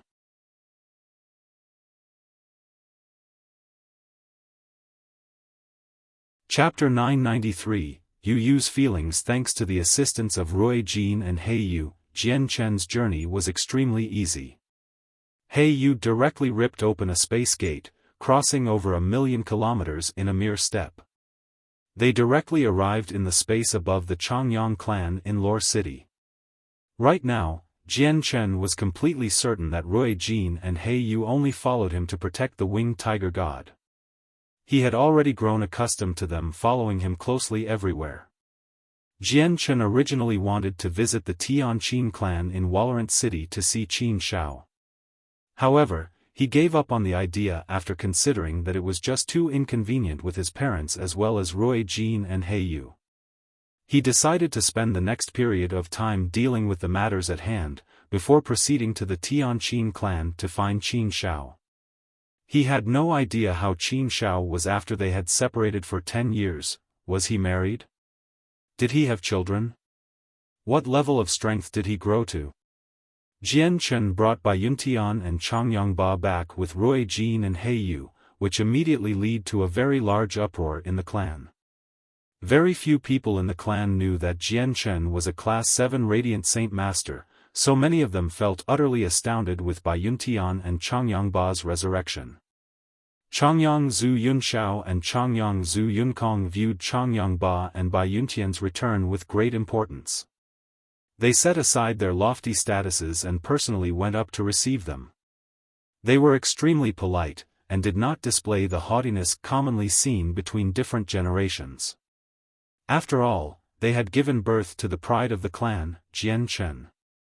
As Changyang Ba and Bai Yuntian already had some prior understanding of the clan before they had arrived, they did not panic or become surprised when they saw Changyang Zhu Yunshao, Changyang Zhu Yeyun, or the Changyang clan ancestor.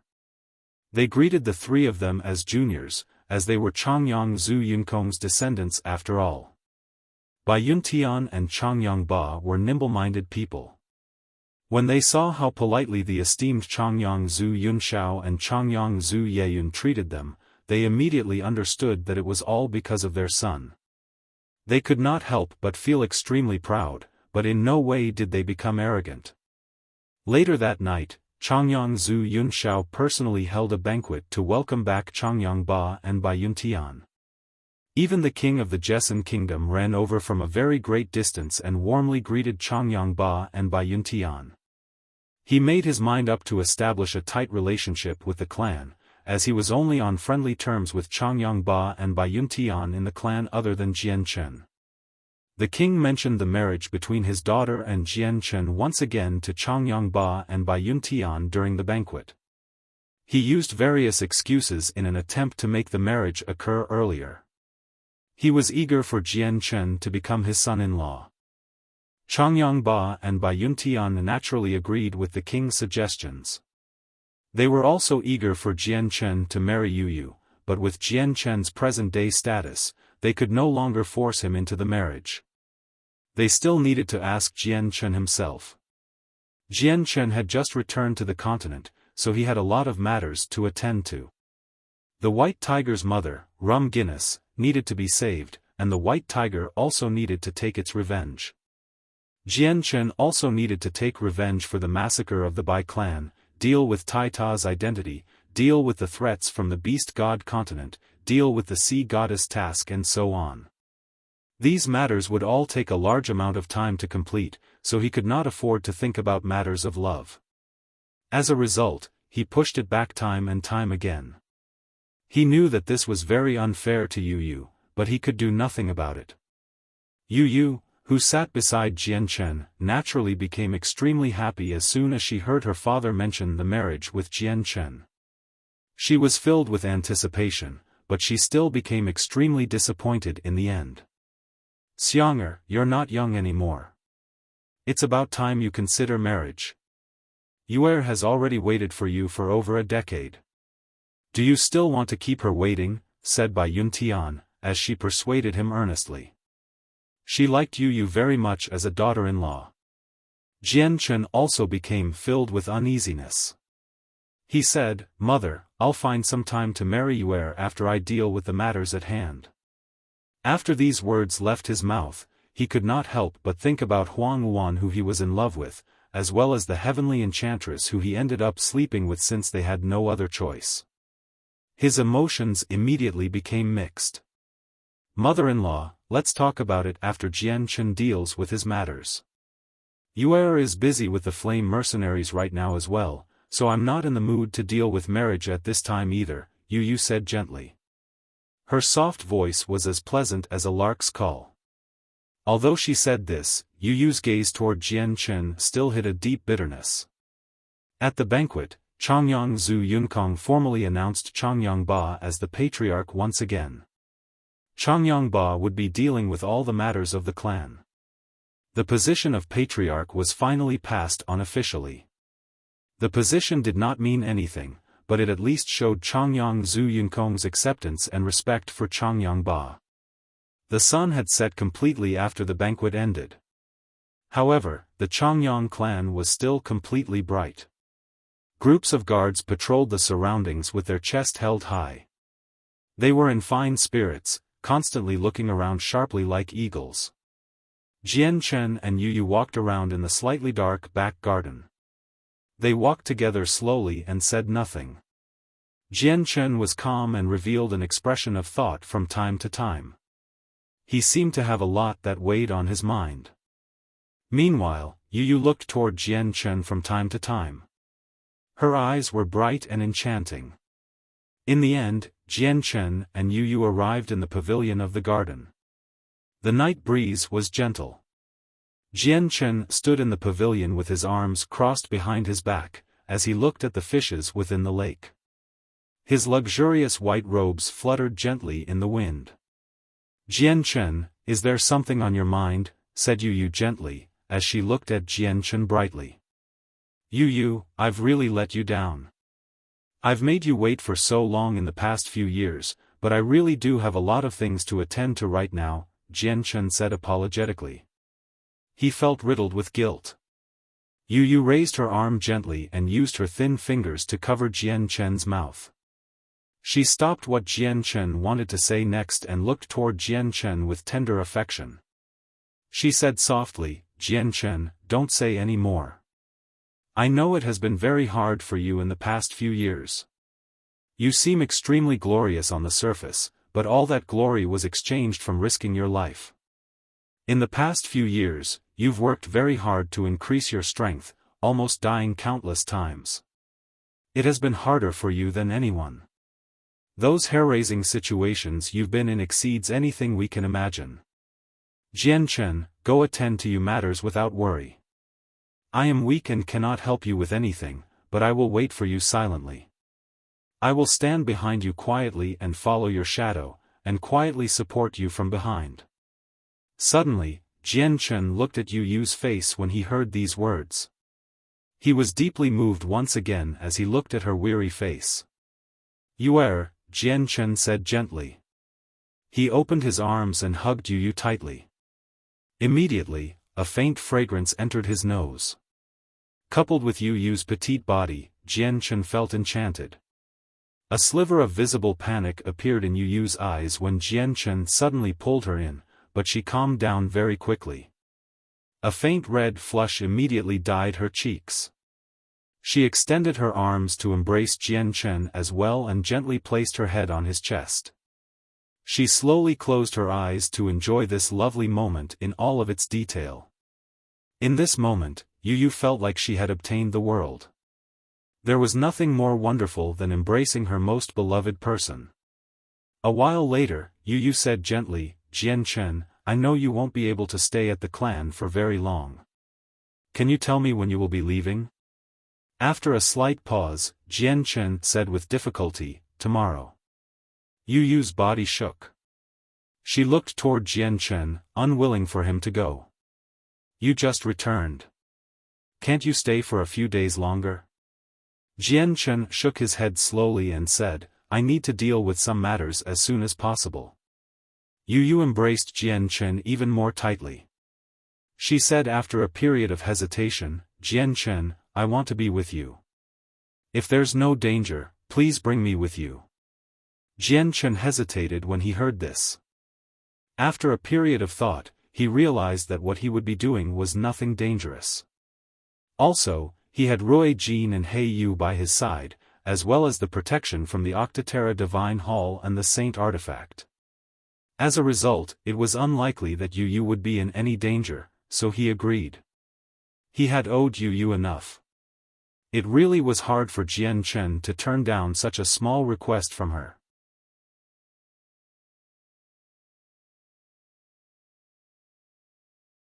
Chapter 994, Rum Guinness. Yu immediately became emotional when she saw Jian Chen accept her small request. She was extremely happy. In the morning of the next day, Jian Chen took Yu with him as he left the Changyang clan with Rui Jin and He Yu. The wild wind whistled in the sky as it blew past them like a gale at sea. It was terrifyingly loud, almost like thunder. Jian Chen held Yu's thin waist as he flew through the sky, flying in a straight line toward an unknown location. A barrier formed from world force staved off the wind around them. Yu became slightly flushed from Jian Chen's embrace. However, happiness filled her as well. She smiled slightly as she looked at the receding landscape below and Jian Chen's face. "Jian Chen, where are we going next? Will it be dangerous?" Yu's voice was filled with excitement as she looked at Jian Chen brightly. This was the first time she had wandered the Tianyuan continent in her entire life, and it was with her most beloved and most admirable partner. It was impossible for her to be unexcited. Jian Chen flipped his hand, and a white tiger hair suddenly appeared in his palm. This hair was originally left behind by Xiao Bai's mother, Rum Guinness. She left it behind so that they could find her in the future. Jian Chen gently brought the hair to the white tiger that lied gently on his shoulder. He said, "Xiao Bai, it'll all be up to you if you can find your mother or not." The white tiger's interest was immediately piqued. Suddenly, it stood up. It stared unblinkingly at the white hair in Jian Chen's hands with its eyes wide open. Rare, mixed emotions began to pour from its pure eyes. The white tiger could not even open its eyes when it had left its mother. It probably did not even know what she looked like. However, it was impossible for it to mistake his mother's scent, because this was a natural instinct of magical beasts that humans did not possess. Growling, the white tiger produced a throaty growl as if it was crying in anguish. It also seemed to be talking to Jian Chen, even though he could not understand it at all. The white tiger appeared to miss its mother after catching a whiff of her scent. The white tiger was currently a Class 7 magical beast, but the time since its birth was just too short. His current mind was even more undeveloped than Shaoling from Mercenary City. The white tiger gently raised its furry front paw and opened its mouth slightly. A wind blade shot out and cut its paw. Immediately, a droplet of bright red blood dripped out and fell accurately onto the hair in Jian Chen's hand. Only the blood from the white tiger could activate the hair that Rum Guinness left behind. The hair immediately turned completely red after it absorbed the blood. It began to glow with a demonic red light, before it broke free from Jian Chen's grasp. It shot off into the distance with lightning speed. Jian Chen tightened his arm around Yu and fused with the surrounding space. He used spatial force to travel, turning into a blur as he chased after the tiger hare. In the northern parts of the continent, there was a marsh perpetually covered by a layer of poisonous gas. Countless poisonous bug and feral beasts lived in the marsh, and there were plenty of Class 6 magical beasts. The marsh was in an extremely desolate region, as the poisonous gas there was just too potent. Even Earth Saint Masters were not resistant to it, and most detoxifying pills were ineffective. As a result, it became labeled as a forbidden region to most mercenaries. Only Heaven Saint Masters could survive within it. In the center of the marsh, powerful booms constantly rang out despite the thick, green poisonous gas that clouded the area. It caused the gas to churn constantly as violent ripples of energy radiated outward. More than 10 experts floated in the air at the center. They rained down powerful attacks one after another, striking the marshland below. Their wild attacks formed a huge ditch. It revealed a dull barrier that enveloped an underground cavern. It seemed to shake more and more under the rain of attacks. There were signs of it almost breaking. Put in some effort, everyone. There's not enough energy in the barrier. It'll break very soon. A gray-haired old man in luxurious golden robes floated high up in the sky as he stared coldly toward the shaking barrier. He directed the Heaven Saint Masters to attack the barrier in turns, which constantly ate away at the barrier's energy. The old man was a former patriarch of a large clan nearby. He was also the most powerful person in the group and had reached Saint Ruler already. However, he only belonged to the first heavenly layer. Old Man Ho, are you sure there's a heavily injured Class 7 magical beast hiding behind the barrier? A Class 7 magical beast is on the same level of cultivation as you, and magical beasts are just innately more powerful than us. If we break the barrier, we'll definitely aggravate the magical beast inside. If it isn't as weak as you anticipated, it would be a disaster, a Heaven Saint Master asked out of worry as he attacked the barrier. The old man referred to as Old Man Ho coldly glanced at the Heaven Saint Master. His gaze was like a sharp knife and pierced the Heaven Saint Master's heart. It immediately made him tremble, and fear rose from the bottom of his heart. All those below Saint Ruler were ants. Even though Old Man Ho was only at the first heavenly layer, the Heaven Saint Masters were as weak as ants before him. Don't worry. Ever since I discovered something odd here, I've always kept an eye out. I'm certain that it's an injured Class 7 magical beast hiding in the barrier. It must be healing here, so it can't threaten us at all, Old Man Ho said nonchalantly. He was filled with confidence. He could tell that the magical beast that hid behind the barrier was much stronger than himself. If it were not injured, he definitely would not have come to provoke it. He did not take part in breaking the barrier, as he needed to remain in top condition in order to deal with the magical beast's counterattacks. Class 7 monster cores are like great treasures on the Tian Yuan continent. They're invaluable. If I can obtain a Class 7 monster core and absorb all the energy inside it, my strength will be elevated to another level, Old Man Ho thought. A snow-white, 3-meter-long tiger lied weakly on the ground inside the dark cave protected by the barrier. It stared powerlessly at the constantly shaking barrier as despair filled her eyes. She was Xiao Bai's mother, Rum Guinness. When the Tiger King from the Gilligan clan initially injured her, she was already at the edge of death and extremely weak. The Tiger King had also deposited his power into her body, and only a Class 7 Radiant Saint Master could cleanse it. It had been sealed up by Jian Chen's power as a Class 6 Radiant Saint Master before. However, this had limited her strength and her recovery speed at the same time. She needed to devote all her strength to suppressing the dark energy, or it would break through the Radiant Saint Force seal. She would be dead for sure at that point. It had consumed a lot of her strength to maintain the seal over the years. She had less than 1/100th of her peak power. As such, once the barrier broke, even Heaven Saint Masters could kill her off, let alone Saint Rulers. As soon as she tried fighting back, the Tiger King's energy would destroy the Radiant Saint Force seal that Jianchen left behind.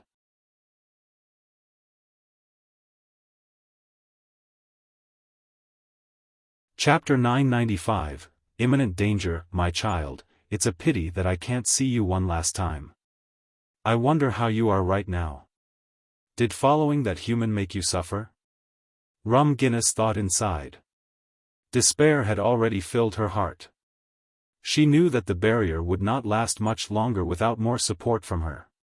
She was dead for sure after it had broken. Although she was a powerful Class 7 magical beast, she was no longer in her peak condition. She did not possess her previous strength. At this moment before death, she missed and worried about her child the most. Outside, the booms from the barrier constantly rang out.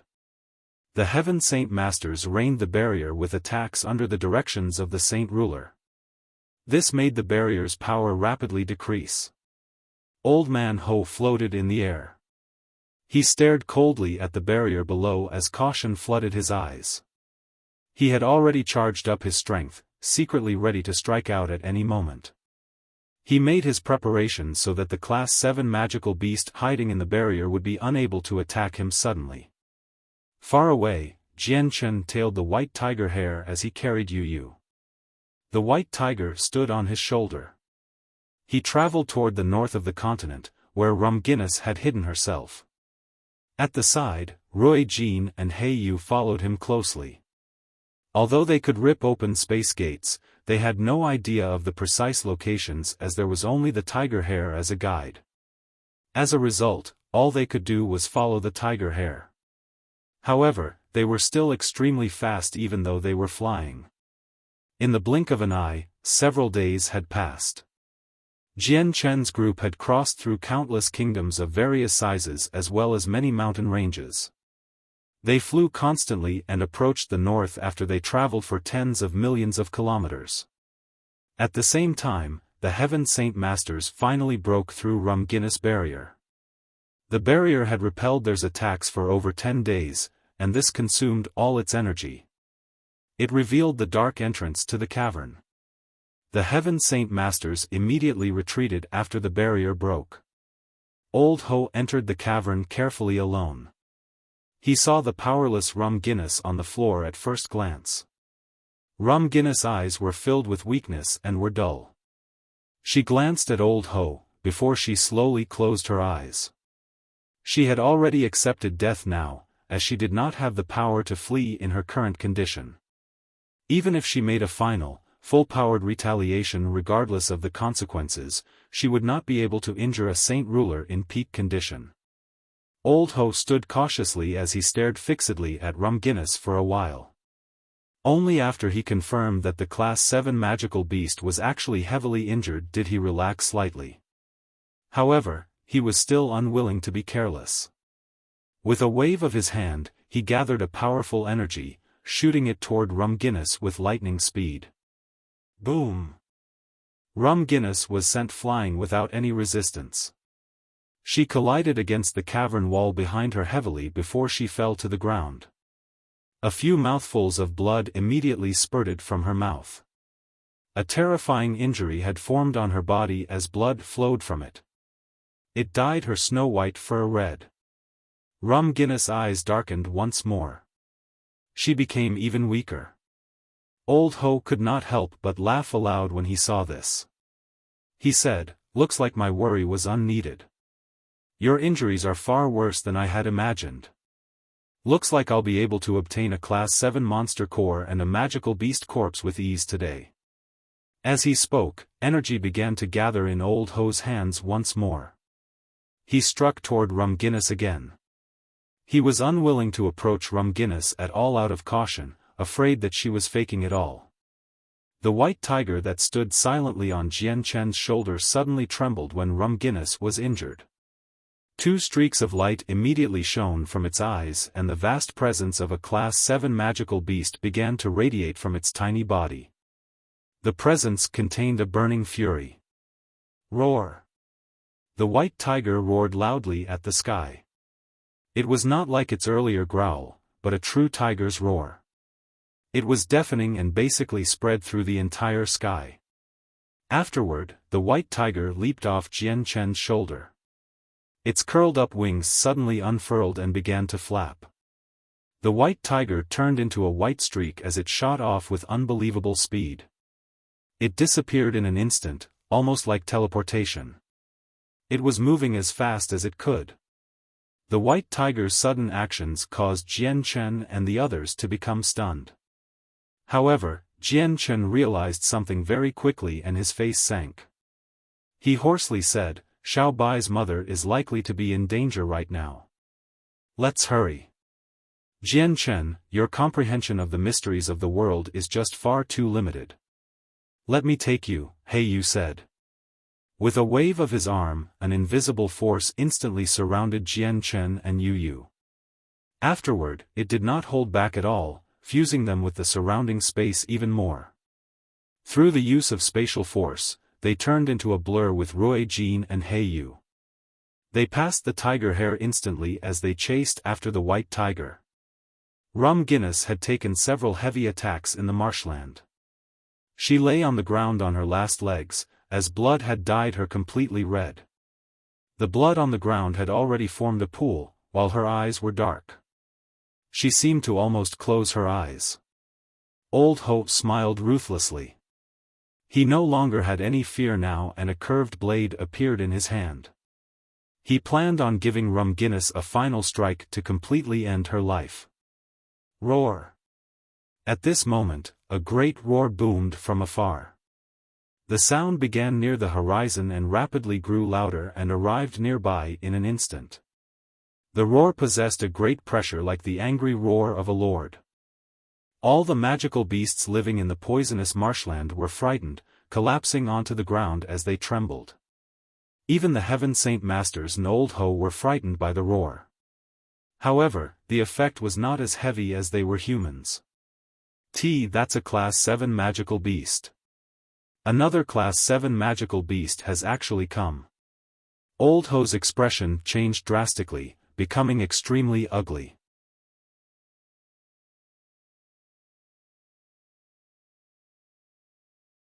Chapter 996, Hanging by a thread. Old Man Ho stood in the cavern dumbstruck. He was no longer as complacent as he seemed before, and deep fear completely enveloped him.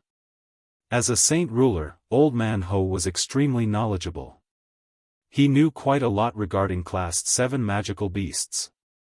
They were naturally more powerful than humans of the same cultivation level. The chances of a human's victory were pitiful if they fought a magical beast with a similar cultivation level. He was a saint ruler, but he did not possess any powerful battle skills. All he could do was probably flee if he came across a Class 7 magical beast, and he could tell from the roar that the magical beast hurrying over was far stronger than him. This made it even more difficult for him to deal with the current situation. How is this possible? How can another Class 7 magical beast appear here? Old Man Ho murmured with a trembling voice. Without any hesitation, he no longer bothered to kill Rum Guinness in the cavern. Instead, he turned into a blur and fled at his greatest speed. At the same time, the stunned Heaven Saint Masters outside returned to their senses. They immediately began to flee as fast as they could without anyone's orders. They could tell from the great roars that the Class 7 magical beast was in top condition, unlike the heavily injured one in the cave. Even the esteemed Old Man Ho was not the opponent of a peak condition Class 7 magical beast. The Heaven Saint Masters fled into the distance at virtually the same time as Old Man Ho. Old Man Ho fused with the surrounding space and hurried along with his abilities as a saint ruler, so he was extremely fast. Meanwhile, the Heaven Saint Masters could only fly slowly. In the blink of an eye, Old Man Ho was about to disappear into the horizon, but a white figure rushed over from behind with a speed countless times faster than Old Man Ho. It crossed through several dozen kilometers in the blink of an eye and blocked Old Man Ho. To no surprise, it was a huge, 30-meter-long white tiger with wings on its back. The white tiger floated impressively in the air as it blocked Old Man Ho's path. Its eyes no longer shone with a pure light. Instead, a vicious light glowed in its eyes. It seemed like a bloodthirsty beast. The white tiger's incomparable speed immediately caused Old Man Ho to pale from fright. The strength of the Class 7 magical beast before him was beyond his imaginations. Roar! The white tiger roared at the sky angrily and did not give Old Man Ho any more time to flee. It swung its front paw directly toward Old Man Ho's neck. As soon as Old Man Ho wanted to dodge, he discovered with fright that the space around him had been frozen unknowingly. It immobilized him. SHWT. The white tiger's sharp claws ripped the hopeless old man's throat in half. The white tiger had beheaded him, and his body fell while his head remained in the sky. The white tiger growled constantly. It opened its mouth, and an energy ball that radiated with powerful ripples shot out. The ball directly collided with Old Man Ho's head. The old man's head immediately exploded with a boom. The tiger had directly wiped out his soul. Saint rulers were rather difficult to kill, but that was only the case when the opponent had a similar strength. Ordinary saint rulers could not even flee before the winged tiger god. The white tiger's fury did not decrease at all after it killed off the old man. He continued to chase down the remaining Heaven Saint Masters with surging killing intent. Even though they had all used a very smart tactic and dispersed, they were nowhere as fast as the winged tiger god. The white tiger caught them one by one. With a flurry of its paws, the white tiger ripped the Heaven Saint Masters into pieces. Their blood dyed the sky red. Although the white tiger was young, it had experienced quite a few events as it followed Jian Chen in all these years. It rarely ever fought, but bloody scenes like these were common to it. As a result, it was not soft-hearted at all when it came to killing people. The white tiger still seemed to be angry after it killed the Heaven Saint Masters. It produced a deafening roar at the sky once again, which frightened all the magical beasts in the marsh. All of them were on the ground. They trembled as fear filled their eyes. Rum Guinness lay in her own blood within the cave as she faced death. She opened her darkened eyes with difficulty. Even though she was weak, this did not hide the excitement and emotions within her eyes. As a magical beast, and a high-class magical beast in particular, Rum Guinness could naturally feel a special connection with her kindred. She knew that her child that she had not seen for many years had returned since the first roar. My child, my child, my child has come back," Rum Guinness said in the human tongue. Her voice was so soft and weak that it was barely audible, but indescribable emotions filled it. Blood constantly flowed from her mouth as she spoke, which made her seem extremely miserable. The white tiger outside the cave constantly shrank before it became a meter in length as it entered the cavern step by step. Its pair of snow-white wings were slightly unfurled as they flickered with a soft white light. It seemed extremely impressive. Growl! The white tiger produced a throaty, trembling growl in anguish when it saw Rum Guinness, who lied in a pool of her own blood. The white tiger seemed to be crying, as it could clearly feel that its mother's presence was becoming weaker and weaker. Her life force drained away constantly. Rum Guinness was heavily injured now, so she no longer had any power to keep up the seal within her body. The dark energy broke through as it constantly ravaged her body. Child, my child. I thought that I would never be able to see you again. Now that I can see you right before I die, I can die without regrets, Rum Guinness said in the human tongue. Her voice was so weak and soft that it was barely audible. She struggled to open her eyes, and she looked at the impressive white tiger before her with deep love. Pride filled her eyes. At this moment, Jian Chen, Yu Yu, Rui Jin, and He Yu also arrived. Jian Chen's expression immediately changed when he saw Rum Guinness' condition. He appeared before her in the blink of an eye. A golden streak of light shot out from the center of his eyebrows and landed in his hand as a palm-sized golden tower. Human, I haven't misjudged you. I can feel that my child has grown to Class 7. I thank you for looking after my child for all these years. Rum Guinness looked toward Jian Chen with gratitude. "Don't talk for now. I'll save you immediately," said Jian Chen. "The seal within me has broken. The dark energy a king from the Gilligan clan deposited in my body is currently invading my soul, so my soul will be wiped out very soon." "It's too late," Rum Guinness said disjointedly. "I'll protect your soul with a strand of radiant Saint Force origin energy. Don't worry, you'll be saved." With a thought from Jian Chen, a strand of origin energy emerged from the top of his head and quickly floated to the tip of his finger. He extended his finger and the strand of energy immediately disappeared into Rum Guinness. It prevented the dark energy within her from tunneling deeper.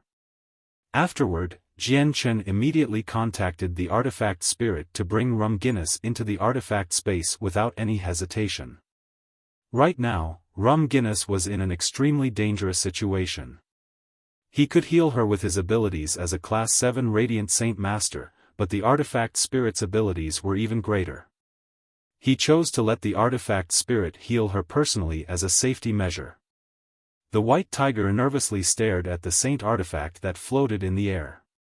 It produced a deep growl as if it was pleading the artifact to save his mother.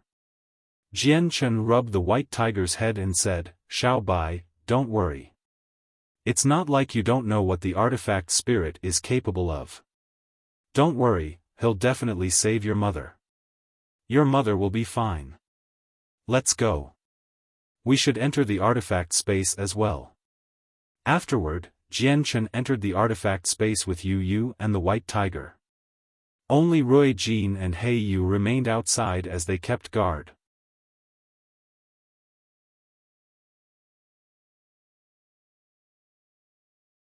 Chapter 997, Recovery. Rum Guinness lied on the floor in the very center of the huge hall within the artifact space. She was at the edge of death, and her breathing was extremely weak. In the form of a middle-aged man, the white-robed artifact spirit had already received Jian Chen's orders. It appeared out of nowhere beside her and extended a finger. Then, a strand of extremely pure radiant Saint Force origin energy entered Rum Guinness' body. Immediately, a thick layer of white light enveloped her entire body. It was impossible to tell what was happening inside. Jian Chen, Yu Yu, and the white tiger appeared out in the hall. Jian Chen and the white tiger stared unblinkingly at Rum Guinness, who was covered by the white light. At the same time, Yu Yu constantly looked around in curiosity, as this was the first time she had come to this place. She observed everything present. Rum Guinness' body was in an extremely horrible condition. The dark energy left behind by the king from the Gilligan clan ravaged her body constantly, and it slowly extended toward her soul. If Jian Chen had not arrived in time and used a stand of origin energy to guard Rum Guinness' soul, she would have faced grim possibilities. It would make it very difficult to say that she could survive. Although Class 7 Radiant Saint Masters could revive the dead, that only applied when the soul still existed. If the soul was killed off as well, even the one and only Class 8 Radiant Saint Master from the ancient times would have been unable to revive them, let alone Class 7 Radiant Saint Masters. The hall fell into an awkward silence. Jian Chen and the white tiger stared unblinkingly at Rum Guinness and made no sounds at all. After she looked around a few times out of curiosity, Yu Yu gradually lost interest as well. She also focused her gaze on Rum Guinness and thought, "Is that Xiao Bai's mother? She can speak human tongue. It also looks like she's at least a Class 7 magical beast." The origin energy under the artifact spirit's control was much more powerful and pure than Jian Chen's. Rum Guinness' condition took a good turn very quickly under the personal treatment of the artifact spirit. Her body, originally riddled with injuries, slowly began to return to its previous condition. Even the dark energy within her was completely purged. 4 hours later, the white light around Rum Guinness finally disappeared. Her fur was no longer bloody. Instead, she now had a layer of beautiful, snow-white fur. Her dull, weak eyes also shone with spirit once again and became bright once more.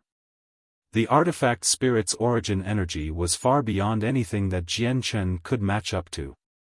Not only did it completely heal a Class 7 magical beast at the edge of death in such a short time, it had even recovered her soul to its peak condition.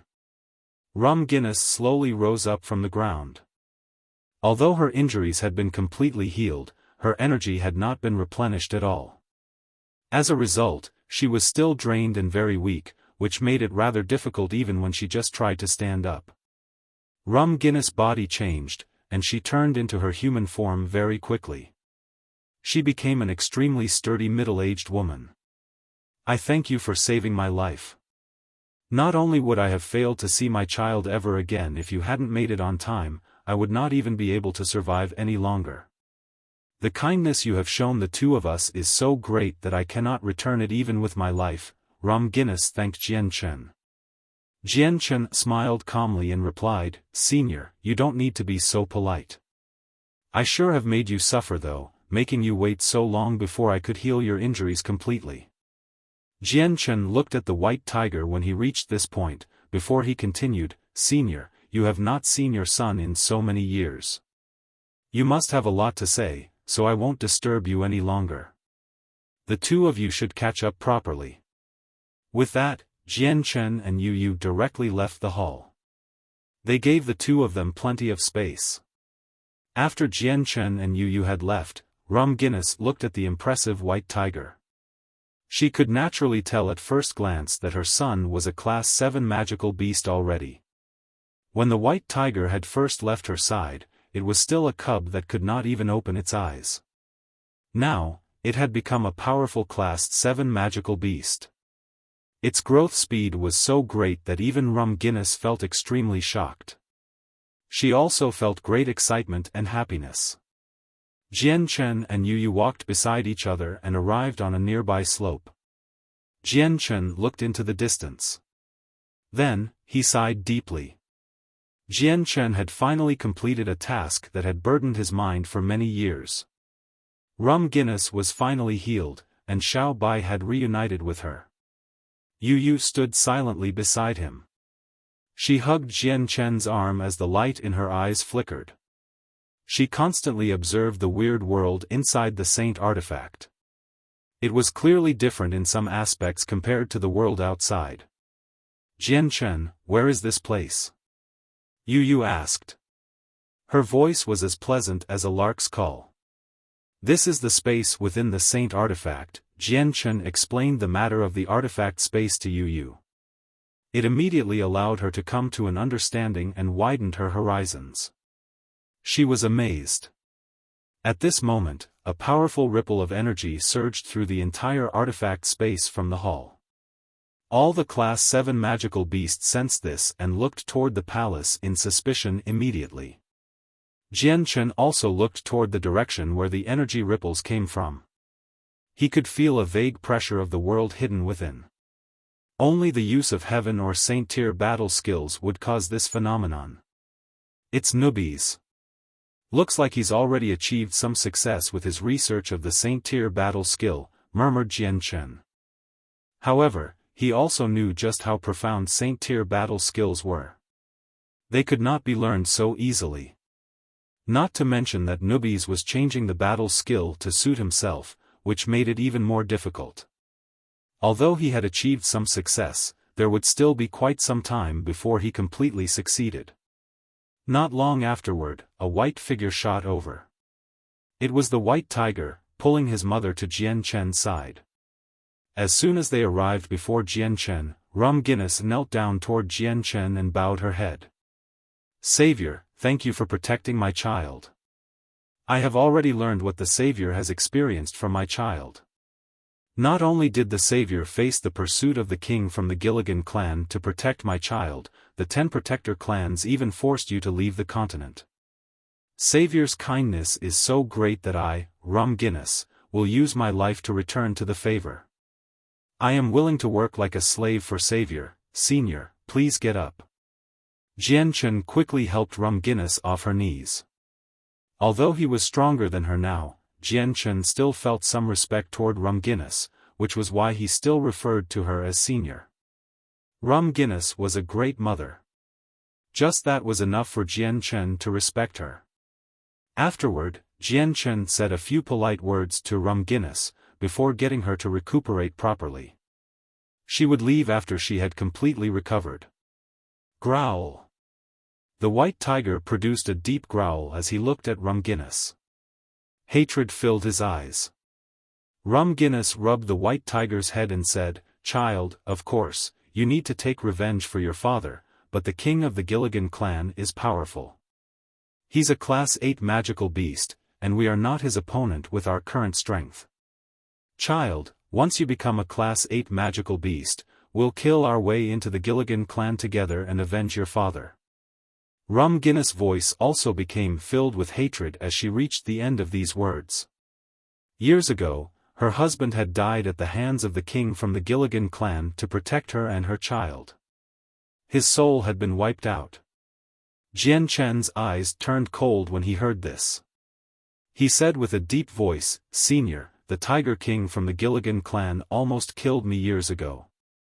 I have an absolutely irreconcilable enmity with him. Once you recover, we'll kill our way into the Gilligan clan together." You're tuning into the Xiaofan's Wuxia Tales YouTube channel. Don't forget to subscribe and join us on this journey to catch the most captivating stories.